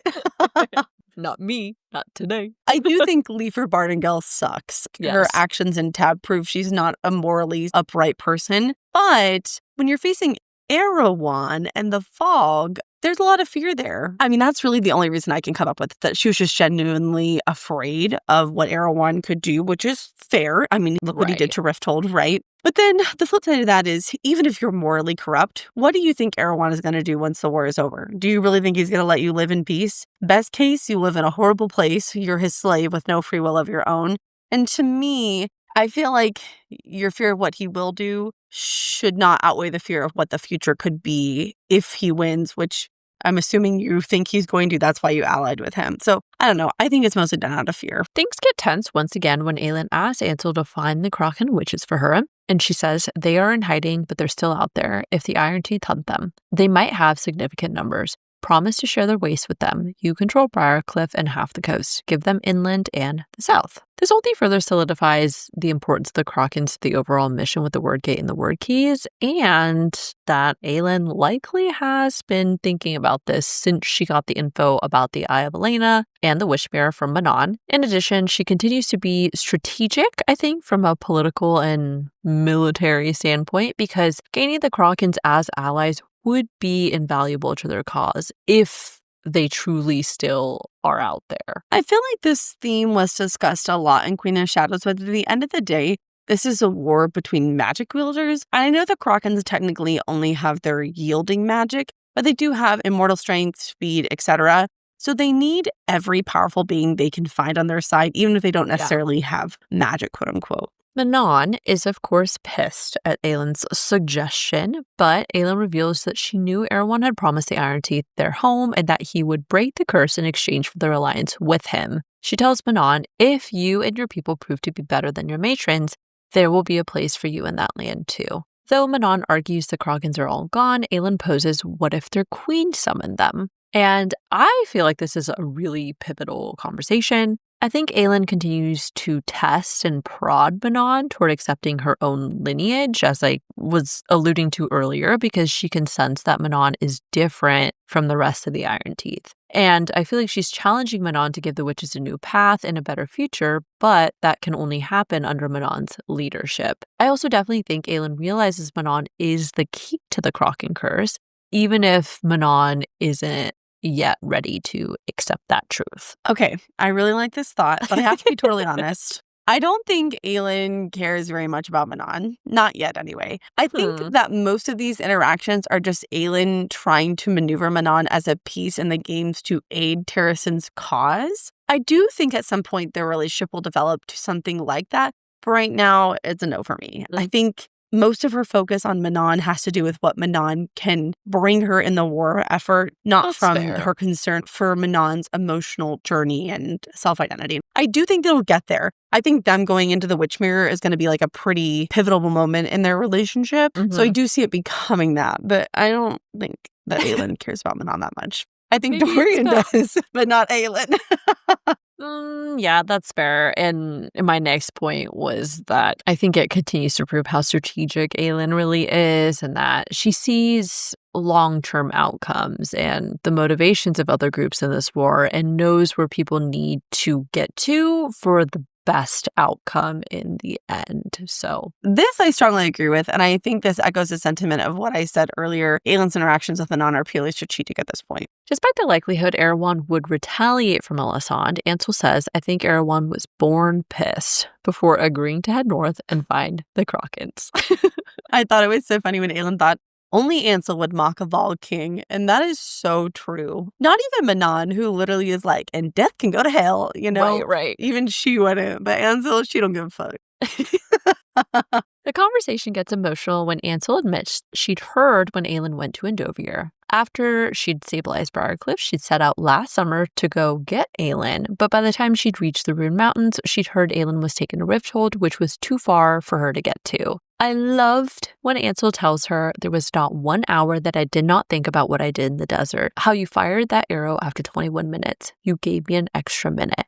Because it really continues to show how impactful that one kindness from Aelin had been on Ansel's life and like her whole trajectory from that moment forward. My little heartstrings were straining when Aelin responded, you were my mirror. That extra minute was as much for me as it was for you. I continue to be amazed by how well SJM writes her characters and their journeys. Aelin really saw herself in Ansel and knew that if she could forgive Ansel for her betrayal and mistake, then perhaps that meant Aelin could also be forgiven for her past as well one day. And sure enough, those little moments were woven into the threads of fate, and look where they are now. To add to that, I think that Aelin and Ansel are also mirrors because they both lost their kingdoms, and Ansel carried immense guilt over the death of her father and sister. Remember, she watched both of them killed, and she felt a lot of guilt for not intervening, but she was a child. She was like 10 years old or something. She wasn't going to be able to stop that from happening. Yeah. Just like Aelin did with her parents and Lady Marian. Aelin was 8 years old. She wasn't going to be able to stop an assassin, right? Both Aelin and Ansel have this very deep loyalty to their people and their kingdoms and the people that they have lost along the way. And I think that is a really big part of what binds them together as friends and allies. I think back to when Ansel said, "How could I forget the girl who never forgot her kingdom?" Every action Ansel took from that time was to get her kingdom back, just like Aelin. Yeah, I love that. The last part of this scene ends with the reveal that it had in fact been freaking Maeve who'd been setting the fires along Ilway's coast with the goal of undermining Aelin and painting her as a tyrant. Claps to Addison. It had been Maeve. I'm very happy to be right about that. Although, to be fair, I entertained the idea it could be Maeve, but I really had no idea why. So, only minor props to me. Aelin proceeds to worry Maeve might very well be heading for an undefended Terrasen now, but, of course, we see that she's got other plans. Later on, Rowan and Aelin privately discuss plans for their new army and fleet, and Rowan realizes that Aelin has been moving armies into position this entire time. She is a brilliant fucking woman. Hell yeah, she is.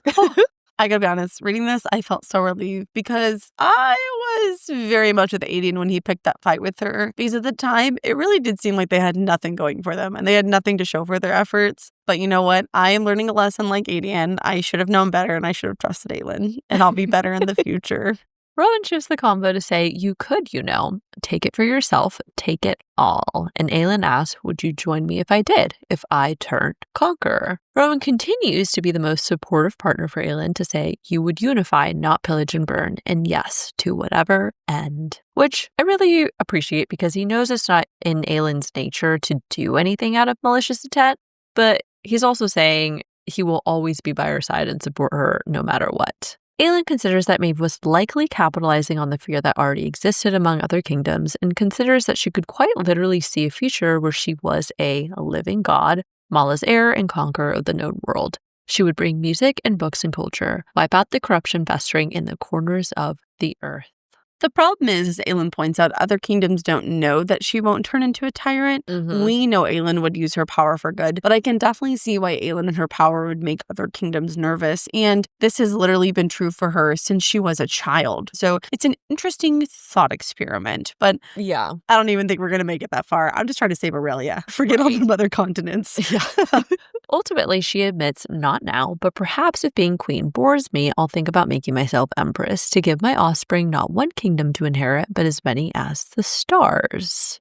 And follows that with the thought there was no harm in saying it anyway, even if wondering about the possibilities, perhaps it made her no better than Maeve or Erewhon. This whole conversation was interesting and kind of chilling in a way. We know Aelin's power is extremely powerful. Everyone else sees that and she knows it too. She currently chooses to use it for liberation and to fight against Erewhon's conquests, but it could easily be used as a weapon against the entire world. Or she could very well use it to gain more power for her legacy. But unlike other powerful beings we've seen, like Erewhon, Aelin understands how easily power can corrupt. So while she indulges in some fantasizing and sees the appeal of spreading her legacy beyond Terrasen, I think it's really important that Aelin is honest about that. But rather than outright deny the possibility, she chooses to acknowledge it and then not act on it. That, I think, is, the really important part. As a side note, I did wonder if there are some mass-verse implications in relation to certain lineages in other SJM series that we've seen. Ooh, that's an interesting thought. I feel like once we finish TOG, I need to go back and reread ACOTAR and Crescent City so I can start connecting all the mass first dots because yes. I feel like TOG came first and there aren't connections. I didn't know they were connections when I was reading ACOTAR and Crescent City. So once I finish this, I'm like, okay, I'm going to redo the mass first now knowing what I know. Yes, we should have started with TOG as our introduction to SJM. I think about that all the time, how I came in the pipeline wrong, and I was like, dang it, but it's okay. Yes. I like to get in on the debates on Reddit on which order you should read Sarah J. Maas's stuff. Obviously, we're not done this series, but I feel pretty strongly you should read TOG, ACOTAR, and then Crescent City. Basically, you should read the series in publishing order. That's what I think. Right. Yes. And that, I'm sure that was very intentional on Stan's part. So a lot of people recommend ACOTAR first, which I think that's more from like a popularity standpoint. Like, oh, if you like ACOTAR, you'll like her other stuff, but if you don't bother. Right. But also for the spice, probably. Probably. That's probably why we're recommending ACOTAR, yeah. Anyways, Rowan next asked her why she forgave Ansel and whether she'd really had this planned all the way back since the pit fight in Queen of Shadows. I loved Aelin's defense of Ansel when she said because she made a bad choice, trying to heal a wound she couldn't ever mend, trying to avenge the people she loved. Everyone makes mistakes, and people often make rash decisions, especially when they are angry and upset from past injustices. I feel like this is a huge part of human nature, but maturing is having the ability to consider people's motivations and separate a bad choice from the entire being of a person's character. I think Aelin really understands that because she herself has done exactly what Ansel did in different ways in her own life. Retweet. This is so insightful and beautifully said. I mentioned earlier that Aelin and Ansel are mirrors of each other in a lot of ways, and I think what you said points to that. Rowan is captivated by the brilliance of Aelin's long-term scheming, as was I, but I loved that rather than be annoyed by her lack of disclosure, he says, sometimes I wish I knew every thought in that head, each scheme and plot. Then I remember how much it delights me when you reveal it, usually when it's most likely to make my heart stop dead in my chest.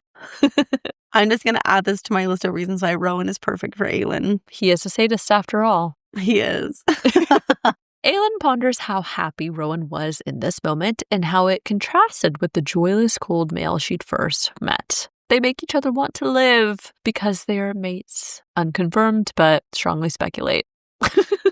So I did, however, go on high alert when, to end the scene, Aelin says, I need you to do something for me. Because immediately I was like, there's a scheme in motion, and I have literally no idea what it is. At first, I wondered if this is related to why Rowan goes boat to boat and talks with his cousins in the next chapters.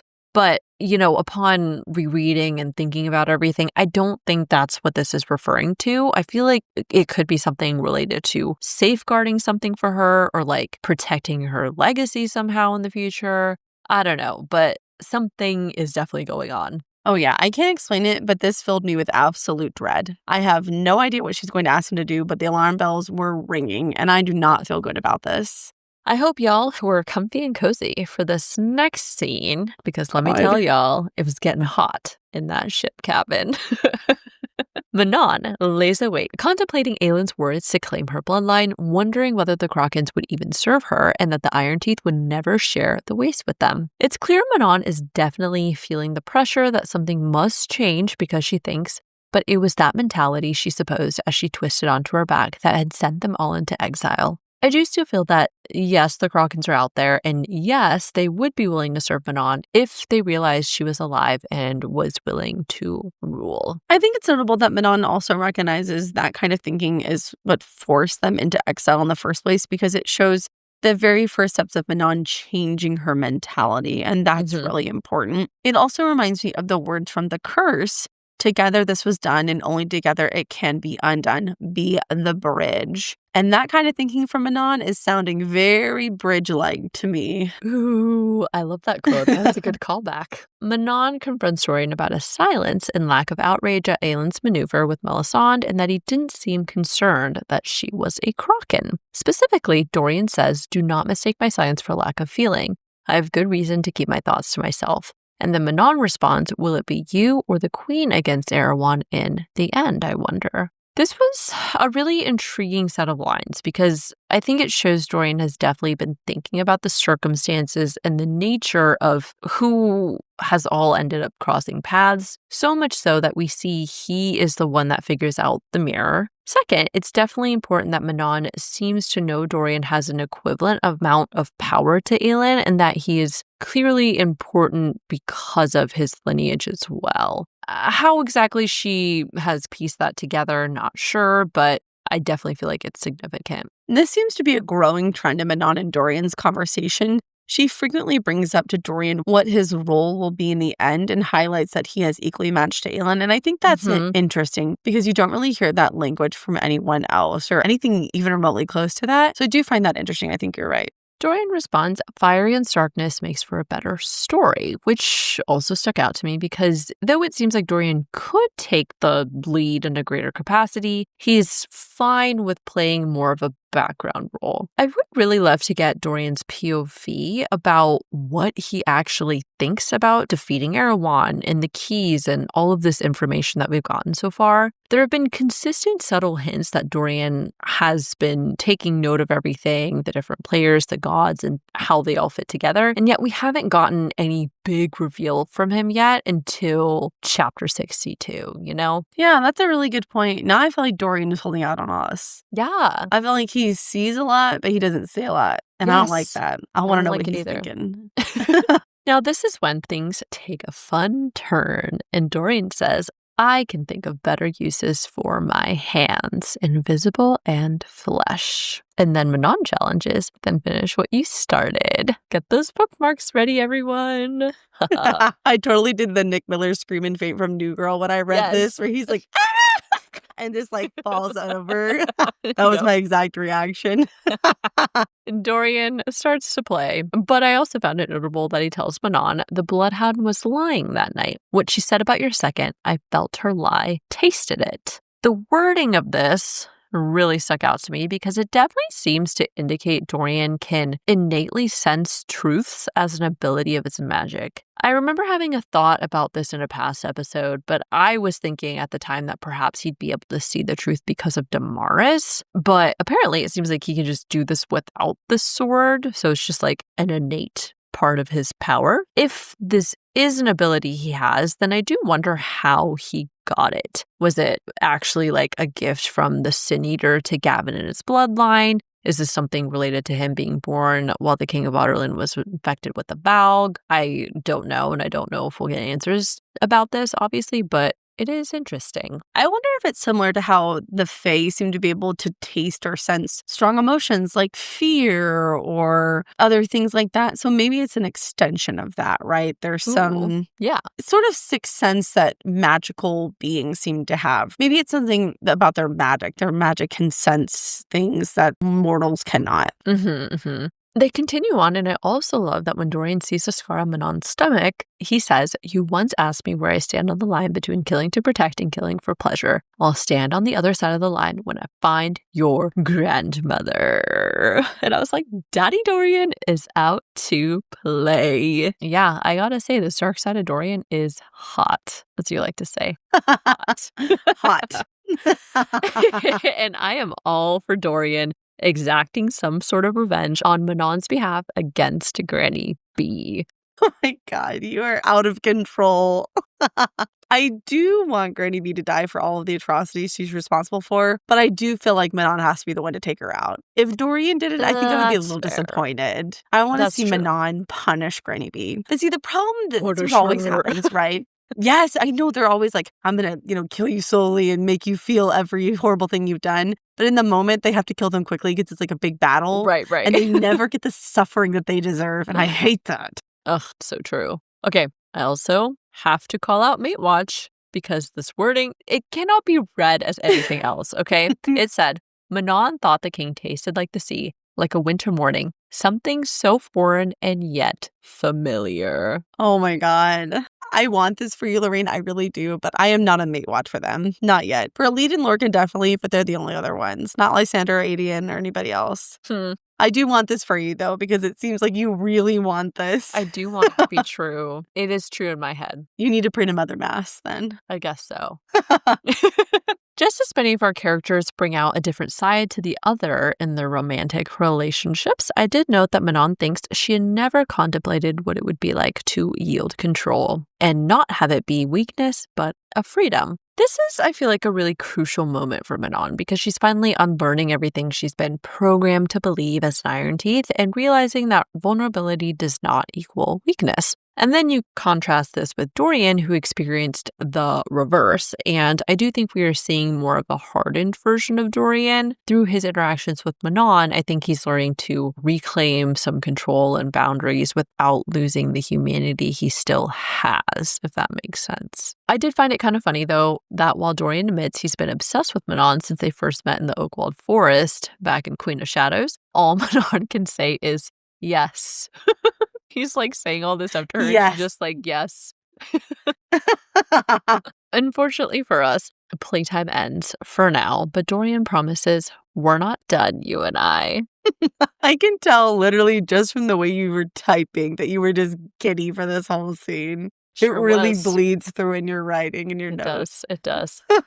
I am very biased towards Dorian, though. So What a many of the things that we surprise. get from him, and now with Manon in the picture, it just makes me really love all their scenes together. So I also wanted to note that when Manon says, unless you would like to learn precisely what parts of me are made of iron the next time you touch me, I decide those things. Then, as Dorian leaves, it said he only seemed to pause on the threshold, as if some word had snagged his interest. I remember this sticking out on a first read, but at the time I had no idea what he was realizing. But on a second read, this was definitely foreshadowing for him putting the pieces together that Aelin and Manon would have to come together to use the witch mirror. And I think it was the word iron that stuck out to him specifically. Though she was sufficiently flustered, Manon also feels restless without Abraxos and her 13, and the realization that she wasn't entirely sure where to go once she left. We changed to Elide's POV as she and Lorcan lay in hammocks across from each other. I found it very suspicious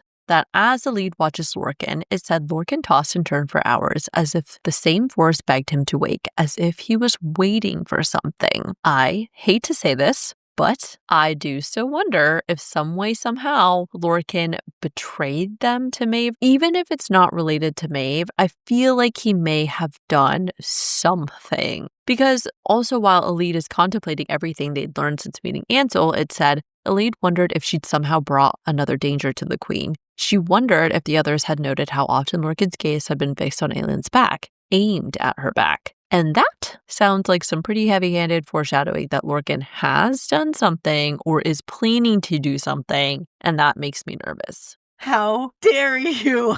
Daddy, This I love accusation him. is unspeakable. This is treason. Oh, you're so lucky we live multiple states away because I would egg your house for this, okay? As in, would come at me with her hands. That's right. You're going to catch these hands, Lorraine. Oh my God. You know what? I would hide your copy of Empire Storms. No, I'd hide Tower of Dawn, so you'd have to go buy another one, and then I would casually mention where it was. That would be really annoying. I hope your pillow is hot as hell tonight. I hope it's hot. I hope it's warm. I hope it never cools down. No. But in all seriousness, I really don't think so. Not in the slightest. Because I don't think Lorcan is in a hurry to be confronted with Maeve anytime soon. So engaging in any kind of action expedites that. And again, I think Lorcan is very confused about what he wants to do because of his feelings with Elide. And he knows how Elide feels about Aelin. And so I really don't think so. Okay. I did say I hated to make this statement, to be clear. Yes. Though. So, however, that doesn't buy you any goodwill with me. Well, hopefully it will for those of you listening. Please forgive me. I beg you. Don't. Never. But I will say, my suspicions did melt a little bit because Lorcan, is softening for Elide. Lorcan reaches his hand across to her and asks, "You choose this?" And Elide responds, "I thought that was obvious." But then it was back to suspicion all over again when it said his fingers laced through hers. Some emotion she couldn't place flickering like starlight in those black eyes. And then he tells her, "We need to talk." Talk about what, Lorcan? And was it regret or guilt or something else that Elide saw in his eyes? But I do hate to say it. I really do, because Lorcan's been doing so good. All I want is for Lorcan to be good. I want him to be the good husband to Elide who does no wrong. But that language is just too weird to ignore. No, I don't think so at all. I feel like he wants to talk about them being in us, quote unquote. I think he probably plans on giving her this big speech about how he's no good for her and he'll only put her in danger and yada, yada, yada. But Elide will just remind him that she's his wife and he can't leave. So it's too late for all that. Okay, that's where I thought the talk was going to go. Okay, well, we're at a fork in the road and we'll just have to see. The conversation gets interrupted, however, by shouts and the frenzy of sailors.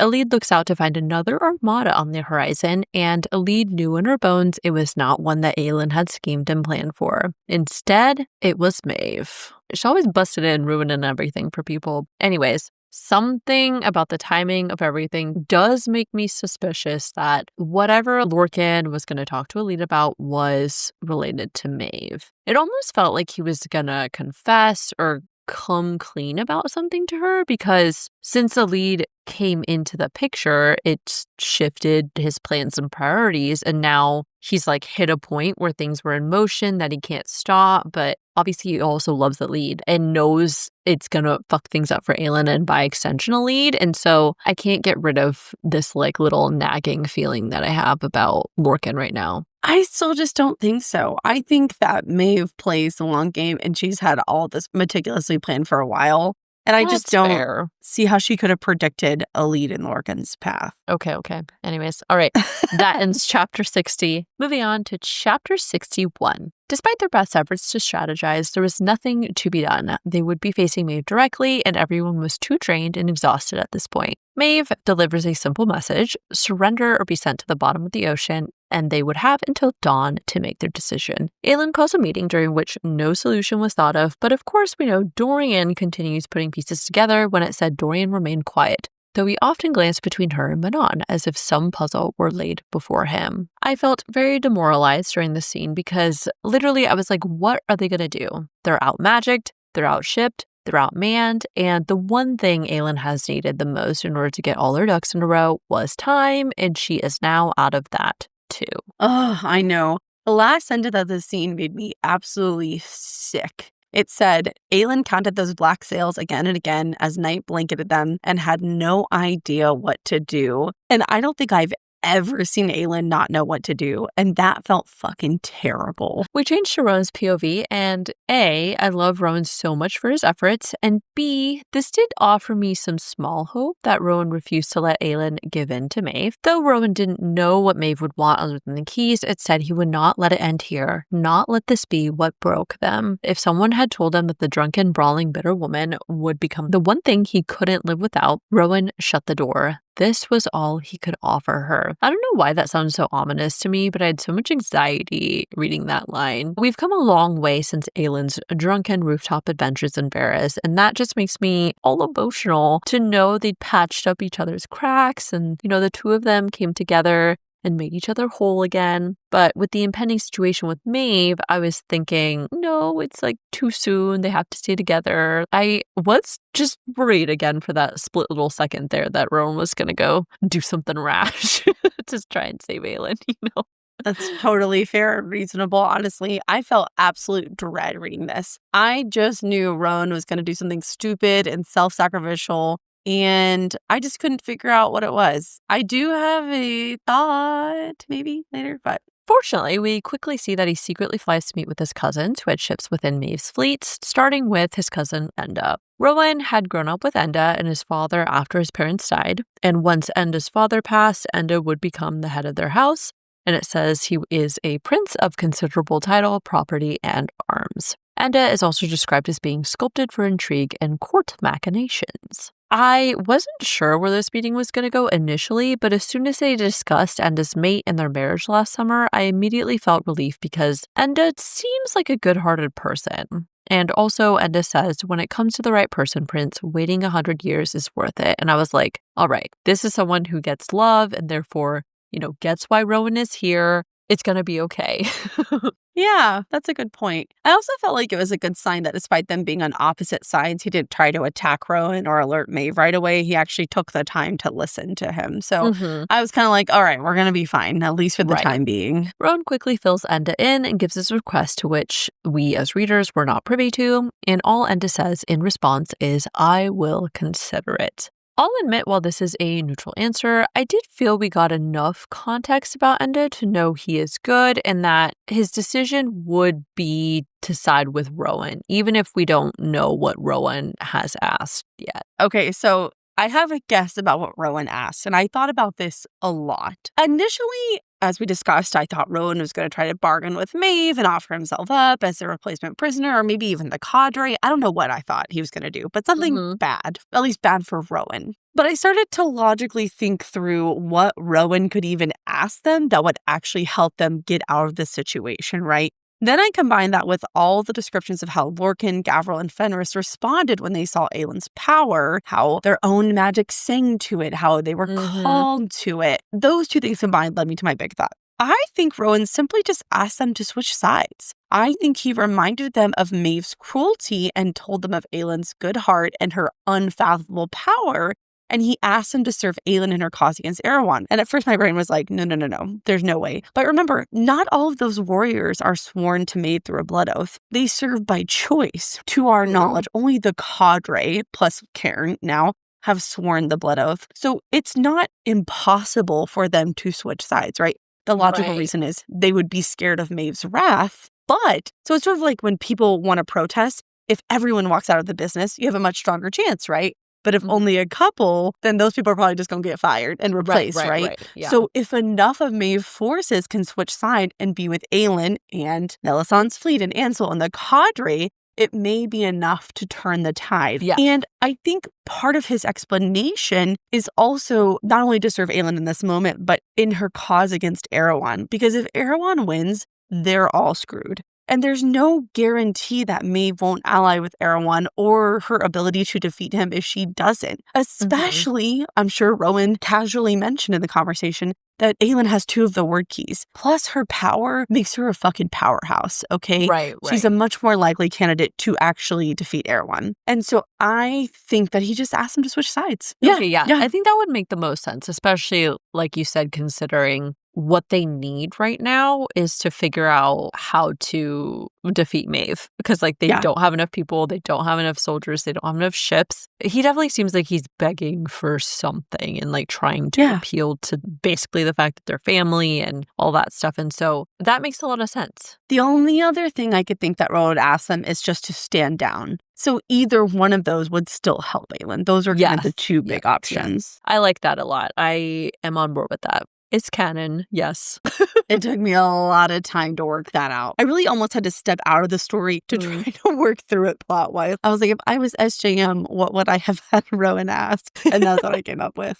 No, I like that. I think it makes perfect sense. So good work. Oh, well. Good work, detective. So to conclude this chapter, Rowan continues to fly to each of his cousin's ships, making the same speech and request and receiving the same answer in response. And that ends chapter 61. Moving on to chapter 62. We change back to Manon's perspective, who is awoken an hour before dawn by Dorian busting into her room and ordering her to follow him. They stop and pick up Aelin on the way, and he proceeds to take them to the witch mirror. And guys, I was amped by what Dorian says because I love getting some answers. Dorian says, I don't think this witch mirror has any power, or rather, not tangible brute power. I think its power is knowledge. We've talked before about how observant and perceptive Dorian is. Plus, also, you have to remember that he's a big old nerd. He's read like 1,000,000 books. And so sometimes I forget that info from TOG. So I was delighted to see him put his sexy nerd brain to work. I was like, yeah, Dorian. Them hands and that mind, okay? That's true. Aelin confirms Dorian believed the mirror could contain knowledge about how to bind the 3 keys back into the gate, but she doesn't understand what the mirror has to do with the current Maeve problem. Dorian clarifies it has to do with what Deanna said. What if the lock wasn't just for binding them back into the gate, but a tool for safely controlling the keys? And then he says, I think it will show you how to wield the keys safely. so you could come back here and wield them without consequences. This is when Manon clarifies that it must be a traveling mirror. I was just so excited. And this definitely gives me hope that perhaps Aelin won't be sacrificed if whatever she learns from their trip in the mirror means she will now know how to use the key safely. I mean, I guess it's still possible Deanna or another god will be lurking around the word gate once she opens it, but I will take any positive at this point. I am also excited because I feel like this may show Aelin how to use the keys against Erewhon without consequence. Because right now, they just feel like the most dangerous but useless weapons in the world. And so it would be nice to get some info on that. When Manon says it's a traveling mirror, I guess there's a few ways to think about this. One option, it will take them to a specific location in the physical world. B, it's travel as in like time travel.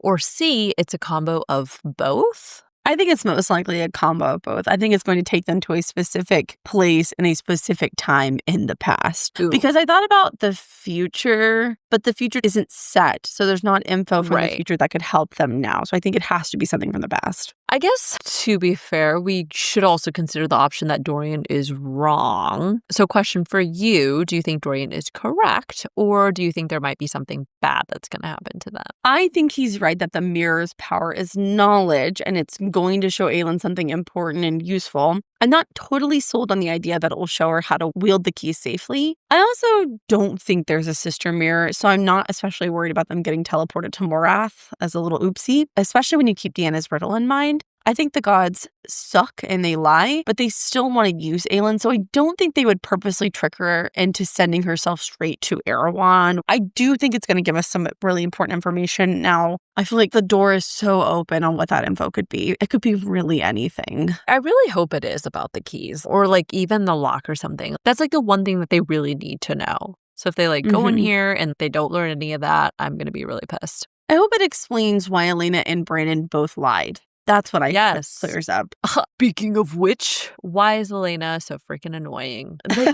They kind of go back and forth on whether this is a mirror or a lock, but I definitely feel it's a witch mirror and continue to lean more into the idea that the lock is the eye of Elena. But regardless, why is Elena lying about literally everything all the time? And as you pointed out, Brandon as well. Why couldn't they just be like, hey, I'm sending you to the Stone Marshes so you can find this mirror so that you can learn some information that will help you with the keys and the lock? Like, why did you need to omit that? I just don't understand. Anyways, Dorian recounts Deanna's cryptic message, flame and iron together bound, merge into silver to learn what must be found. A mere step is all it shall take, but then adds step into the silver and learn. Manon responds, and I suppose she and I are flame and iron. And I was like, pow, pow, pow, pow. I was thrilled to learn this because it means that Aelin and Manon did indeed need to come together to learn what must be found. And to me, I do definitely feel this is referring to the lock and also the truth of how to use it. And so I was very excited that they did need to cross paths. Like there was a specific reason. Me too. I was also very excited for that. I think you hinted at that last episode, or at least another episode. And I was like, all right. I agree. I think what must be found is the real lock and probably some important info about what happened to the past. Maybe some crucial information about what's needed to defeat Erewhon. Maybe there's some, you have to spin around 3 times. It has to be a full moon or, some shit when Erewhon's at his weakest or whatever. So you never know. Something else to make it more challenging because it's not hard enough yet. I freaking hope not. I'm tired of waiting. So Aelin is skeptical, which totally understandable because what do you mean? She's supposed to just hippity hop into a mirror. But Dorian points out that they have no other options and no magic left. But if this works, she could stop this battle before the losses are too great on either side. I definitely feel this is risky because A, it could be a trap. B, who knows how long it will take. And C, even if they do find relevant information, how will they get out of the mirror? Like, are they just going to grab hands again and get back out? You know what I mean? I didn't even think about that. You know what? Maybe it's like in Harry Potter when Harry goes into the pensive, once the memory has played out, it just kind of spits you back out. So maybe once they've gleaned whatever information, the mirror will just basically kick him out of it, if that makes sense. Okay. I don't think it's likely I that they hope would so. get trapped in it. Because again, I don't think Elena, Brannon, Deanna, etc. would trick Aelin into being trapped because I think they want to use her. That's true. Okay. I don't think any harm will come to her from using it. Okay. Also, whatever info they do find, how will that help them with Maeve? Is it because if Aelin does learn how to use the lock and keys, she can now wield them against Maeve without serious repercussions, and that would be enough of a threat to stop Maeve from annihilating them? I think that's what we're supposed to think. That's basically what Dorian says, is like, maybe you'll learn how to use the keys and you could just blast Maeve out of the ocean. Oh, okay. But I'm actually wondering if we're not going to learn anything like that. And whatever Rowan did is actually what's going to save them from Maeve. Like, you're supposed to think Aelin's going to go and learn something about the keys, and she doesn't. And it's actually Rowan's plot, whatever he did, that saves them. I don't know. Or both. Yeah. On the other hand, Dorian is right that they don't have enough time to figure out another plan. Plus, we can't ignore the fact that Aelin and Manon were brought together, and Deanna's message was quite literally for them. So, obviously, it's too fated to ignore at this point. I agree. I think we can all agree that whatever info is in the mirror is really important for Aelin to know. So even if she's doomed to be captured by Maeve, I feel like it's more important for Aelin to at least get this info before she's captured by Maeve and try to prevent Maeve from obtaining it. So they wonder where the mirror will lead, hoping it's not going to be Morath. And then Aelin and Manon approach the mirror. Aedion, at this point, comes thundering down the stairs, asking what the hell they are doing. But then Aelin and Manon place their hands on the mirror, and then they just like freaking poof be gone out of there. I just like was like, oh. I audibly gasped at this when I read it because like, where did they go? Dorian was right. And there are just like so many unknowns. I have so many questions right now. I'm frazzled. You're frazzle-dazzled. I'm frazzle-dazzled. You're frazzled. That is an inside joke from our Silver Lead episode, so you guys need to go listen to that, okay?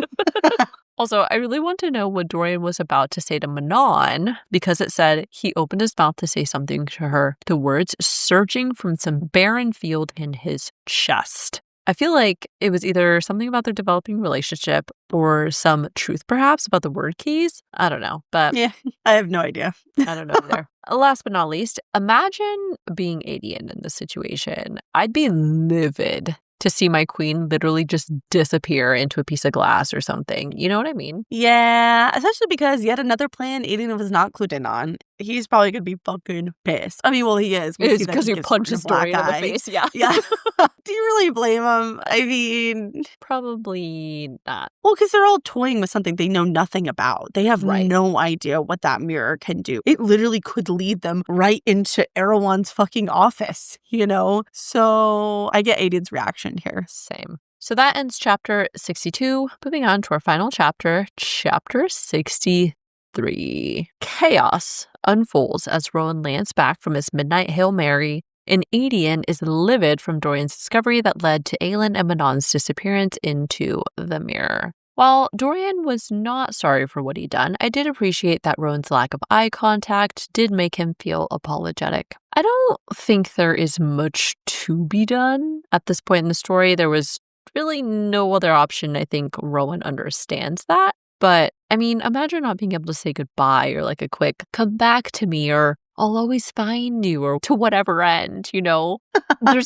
They couldn't say anything to each other. And considering like the uncertainty of the situation at hand, that would be tough for anyone, I think. Fair. In Dorian's defense, he didn't push Aelin into the mirror. She went in willingly. I mean, does anyone really think once Aelin's made up her mind, they're going to stop her? Yeah, right. It's clear Elide, with her wiseness, also understands there is nothing to be done about this situation because she tells Aedion, what is done is done. We can't wait for Aelin and Manon to find a way to save us. Aedion is not happy to hear this, but I do think it's true. And I would imagine that after everything Elide has experienced, this is a hard lesson that she's kind of had to learn on her own, which is interesting because I feel like Elide has been rescued from two very dire circumstances, first by Manon and Morath, and second by Lorcan with Vernon and the Ilkin. I think because of those instances, Elide perhaps realized that you can't always wait for someone else to solve your problems.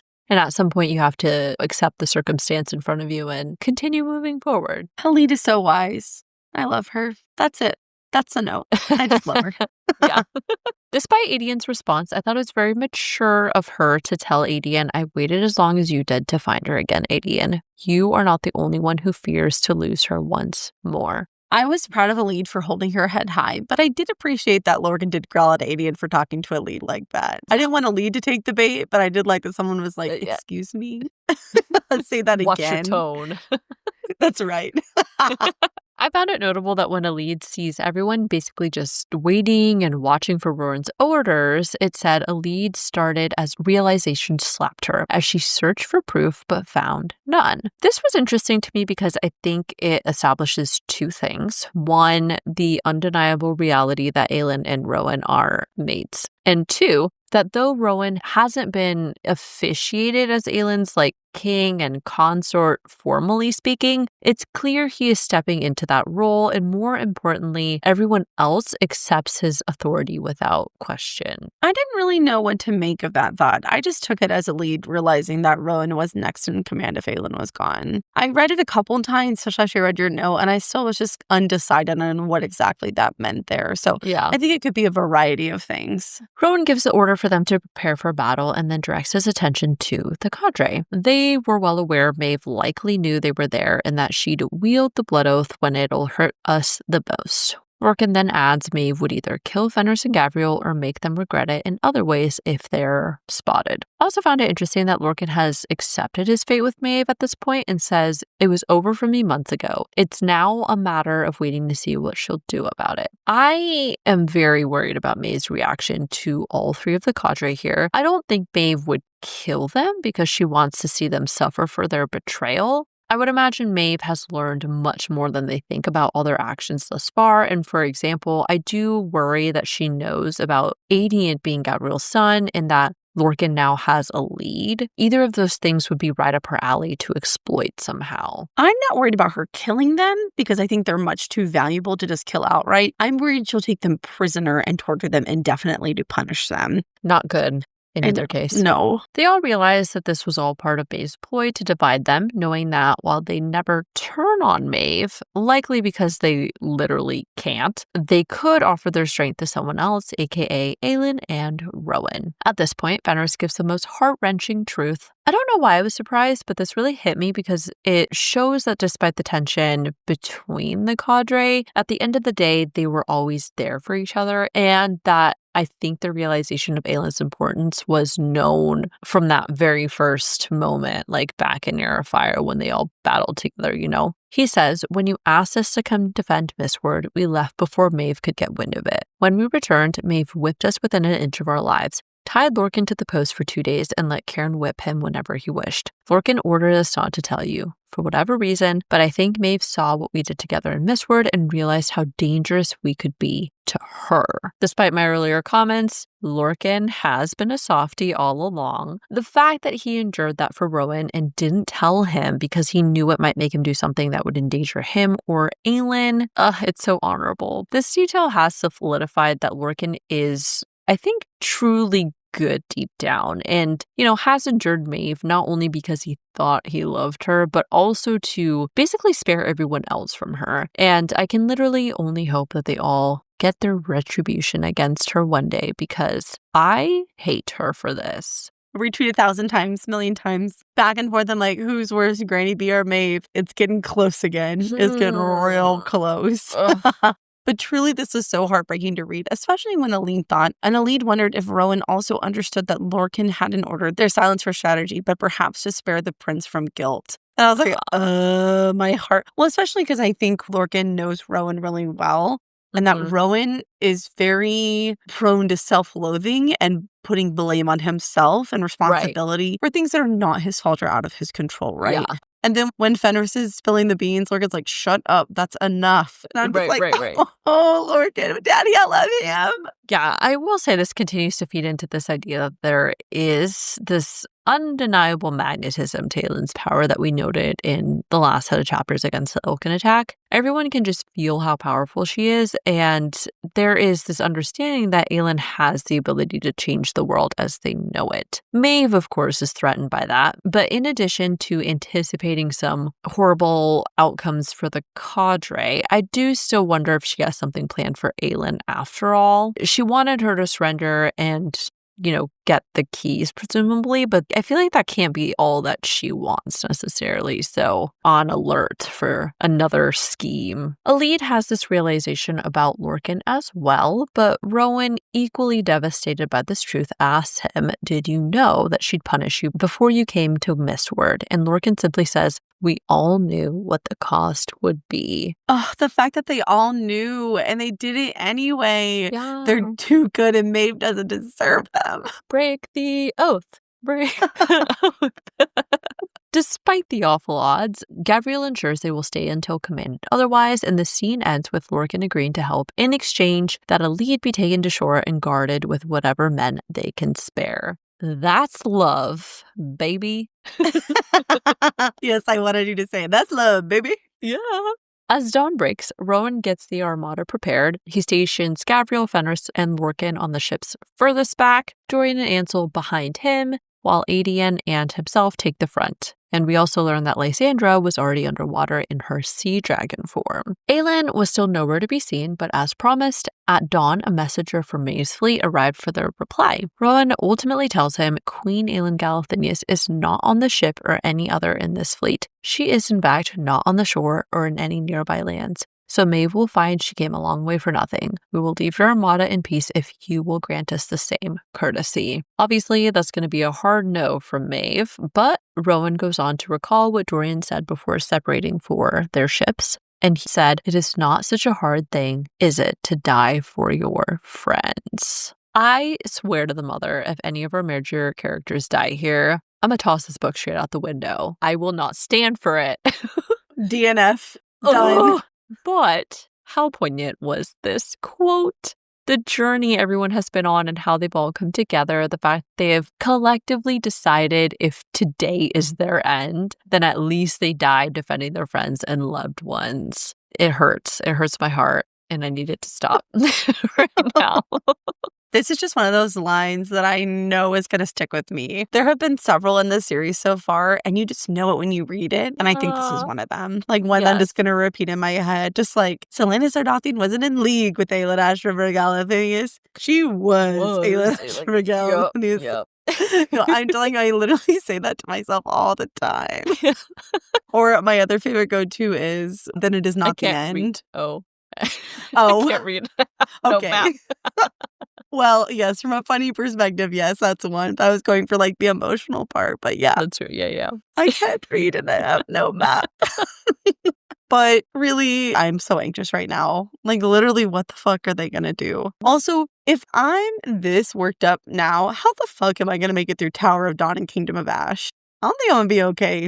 I'm gonna think about that later. Yeah, I think I need to up my therapy.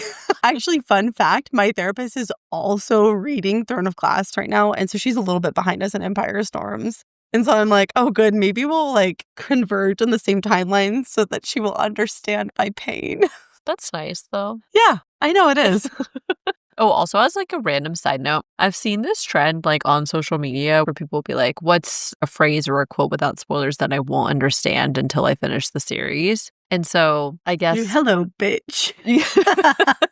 Text request to everybody without spoilers, okay? Heavy emphasis on no spoilers. Text us something just for funsies that really sticks with you or that we're not going to understand until we get to where we really like see the context and everything. I'm very curious. Honestly, even if it's one from a book we've already read, you just want to tell us which one you would post. That's okay too. Yeah. That too. Any of which... Now I'm trying to think of some other good ones. Like, Let's Go Rattle the Stars. That would be one people wouldn't have good context for. Right.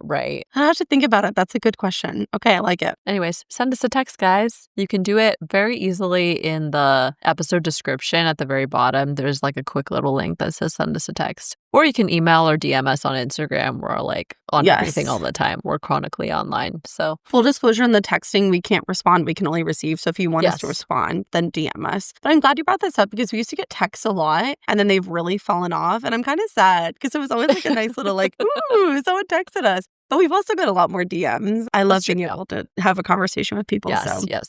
Yeah. All right, moving on. Maeve's response comes shortly after in the form of a barrage of magical arrows flying toward them. They do manage to shield against the first attack as Maeve's armada begins crawling toward them. And this is where we decided to stop. I'm fraught with worry because I honestly don't even know what to think. I'm inclined to believe it's a little too early for major characters to die fighting Maeve, but something bad is going to happen. I can feel it just like hovering around me like a freaking mosquito, and I hate it. we have now hit the point in every SJM book where we have to stop or just finish the book or make a 6-hour episode. And you know something bad's going to happen, probably. Yep. So, yeah. Heavy well, smell. that's it, guys. Oh my gosh, what a way to end. Okay, we're not quite done. We do have our favorite moments to share before we end the episode. All right, my first favorite moment is when Lorcan said, I wanted to go to Paranth with you. Lorcan dropped his shield. Oh, we better get to go. My first favorite one was when it said, and here at the edge of the world, they had found each other again. Here at the edge of the world, just for a heartbeat, Elide felt the warm hand of her mother brush her shoulder. Copy and paste that one on mine because I agree. That's one of my favorite moments. You'll find that almost all my favorite moments came from that very first chapter, actually. So there was a lot. My next favorite moment was when Aelin first saw Elide and she said, I'm alive today because of your mother. Oh, I'm getting teary-eyed. Woo! Okay. Yeah. Oh. On a lighter note, Dang was it. from Ansel. And it's when she said, who gave you permission to use my name in pit fights? Woo! Oh, Okay, Addison's so crying. I am. Dang it. I know. I was like trying to blink it away. No, it's just the light. The light's in my eyes. All right, I'm going to try to make it this one. I guess it's the first part of a quote that Lauren already read. I'm just going to read it. You know what? This is our fucking podcast. I'm going to fucking read it. Okay. I loved when Aelin thought, for over 10 years, Aelin had been the sole bearer of those final words. 10 years through death and despair and war. Aelin had carried them across kingdoms, and here at the edge of the world, they had found each other again. Here at the edge of the world, for just a heartbeat, Elide felt the warm hand of her mother brush her shoulder. They're really flowing now. Oh my God. Oh no. I know. It just kills me. Okay. In case y'all don't want to cry, my other ones were funny. So the next one was when Ansel said, do you know, I rather enjoy pillaging. Okay, I have one more sad one, and then my next one's funny, okay? Also from that chapter, I love when it said, as Manon Blackbeak saw her and Aelin knee to knee in the grass and mouthed one word, hope. Oh, hope. I know. I'm going to be funny after this again, okay? My next favorite one was from Aelin, and it's when it said, all of it. He'd show her all of it and walk onto those battlefields again and again to ensure he could. Aelin! Oh, damn it. Okay, on a much funnier note, I liked when Ansel saw Aelin and she said, hello, bitch. Hello, traitor. In relation to Ansel as well, I liked when Aelin said, you were my mirror. That extra minute was as much for me as it was for you. I did the thing again where Lorraine did part of the quote, but I did the whole thing, so I'm just going to read the whole thing, okay? It's the full quote from when Aedion thinks, because this would be his last hunt. He had no intention of wasting each glorious moment in one go, of wasting any of the moments that fate had granted him, and all he wanted to show her, all of it. He'd show her all of it. My next one was from Dorian, and it's when he told Manon, you once asked me where I stand on the line between killing to protect and killing for pleasure. I'll stand on the other side of the line when I find your grandmother. Vicious. My last one is also emotional, so I guess that's just where I'm going to end the episode.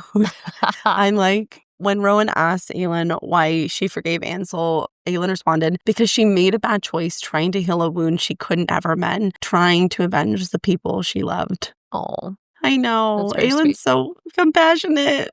And now my last one is also ending on an emotional, heartfelt one. And this is a shared one between both of us. And it's when Dorian told Rowan, it is not such a hard thing, is it, to die for your friends?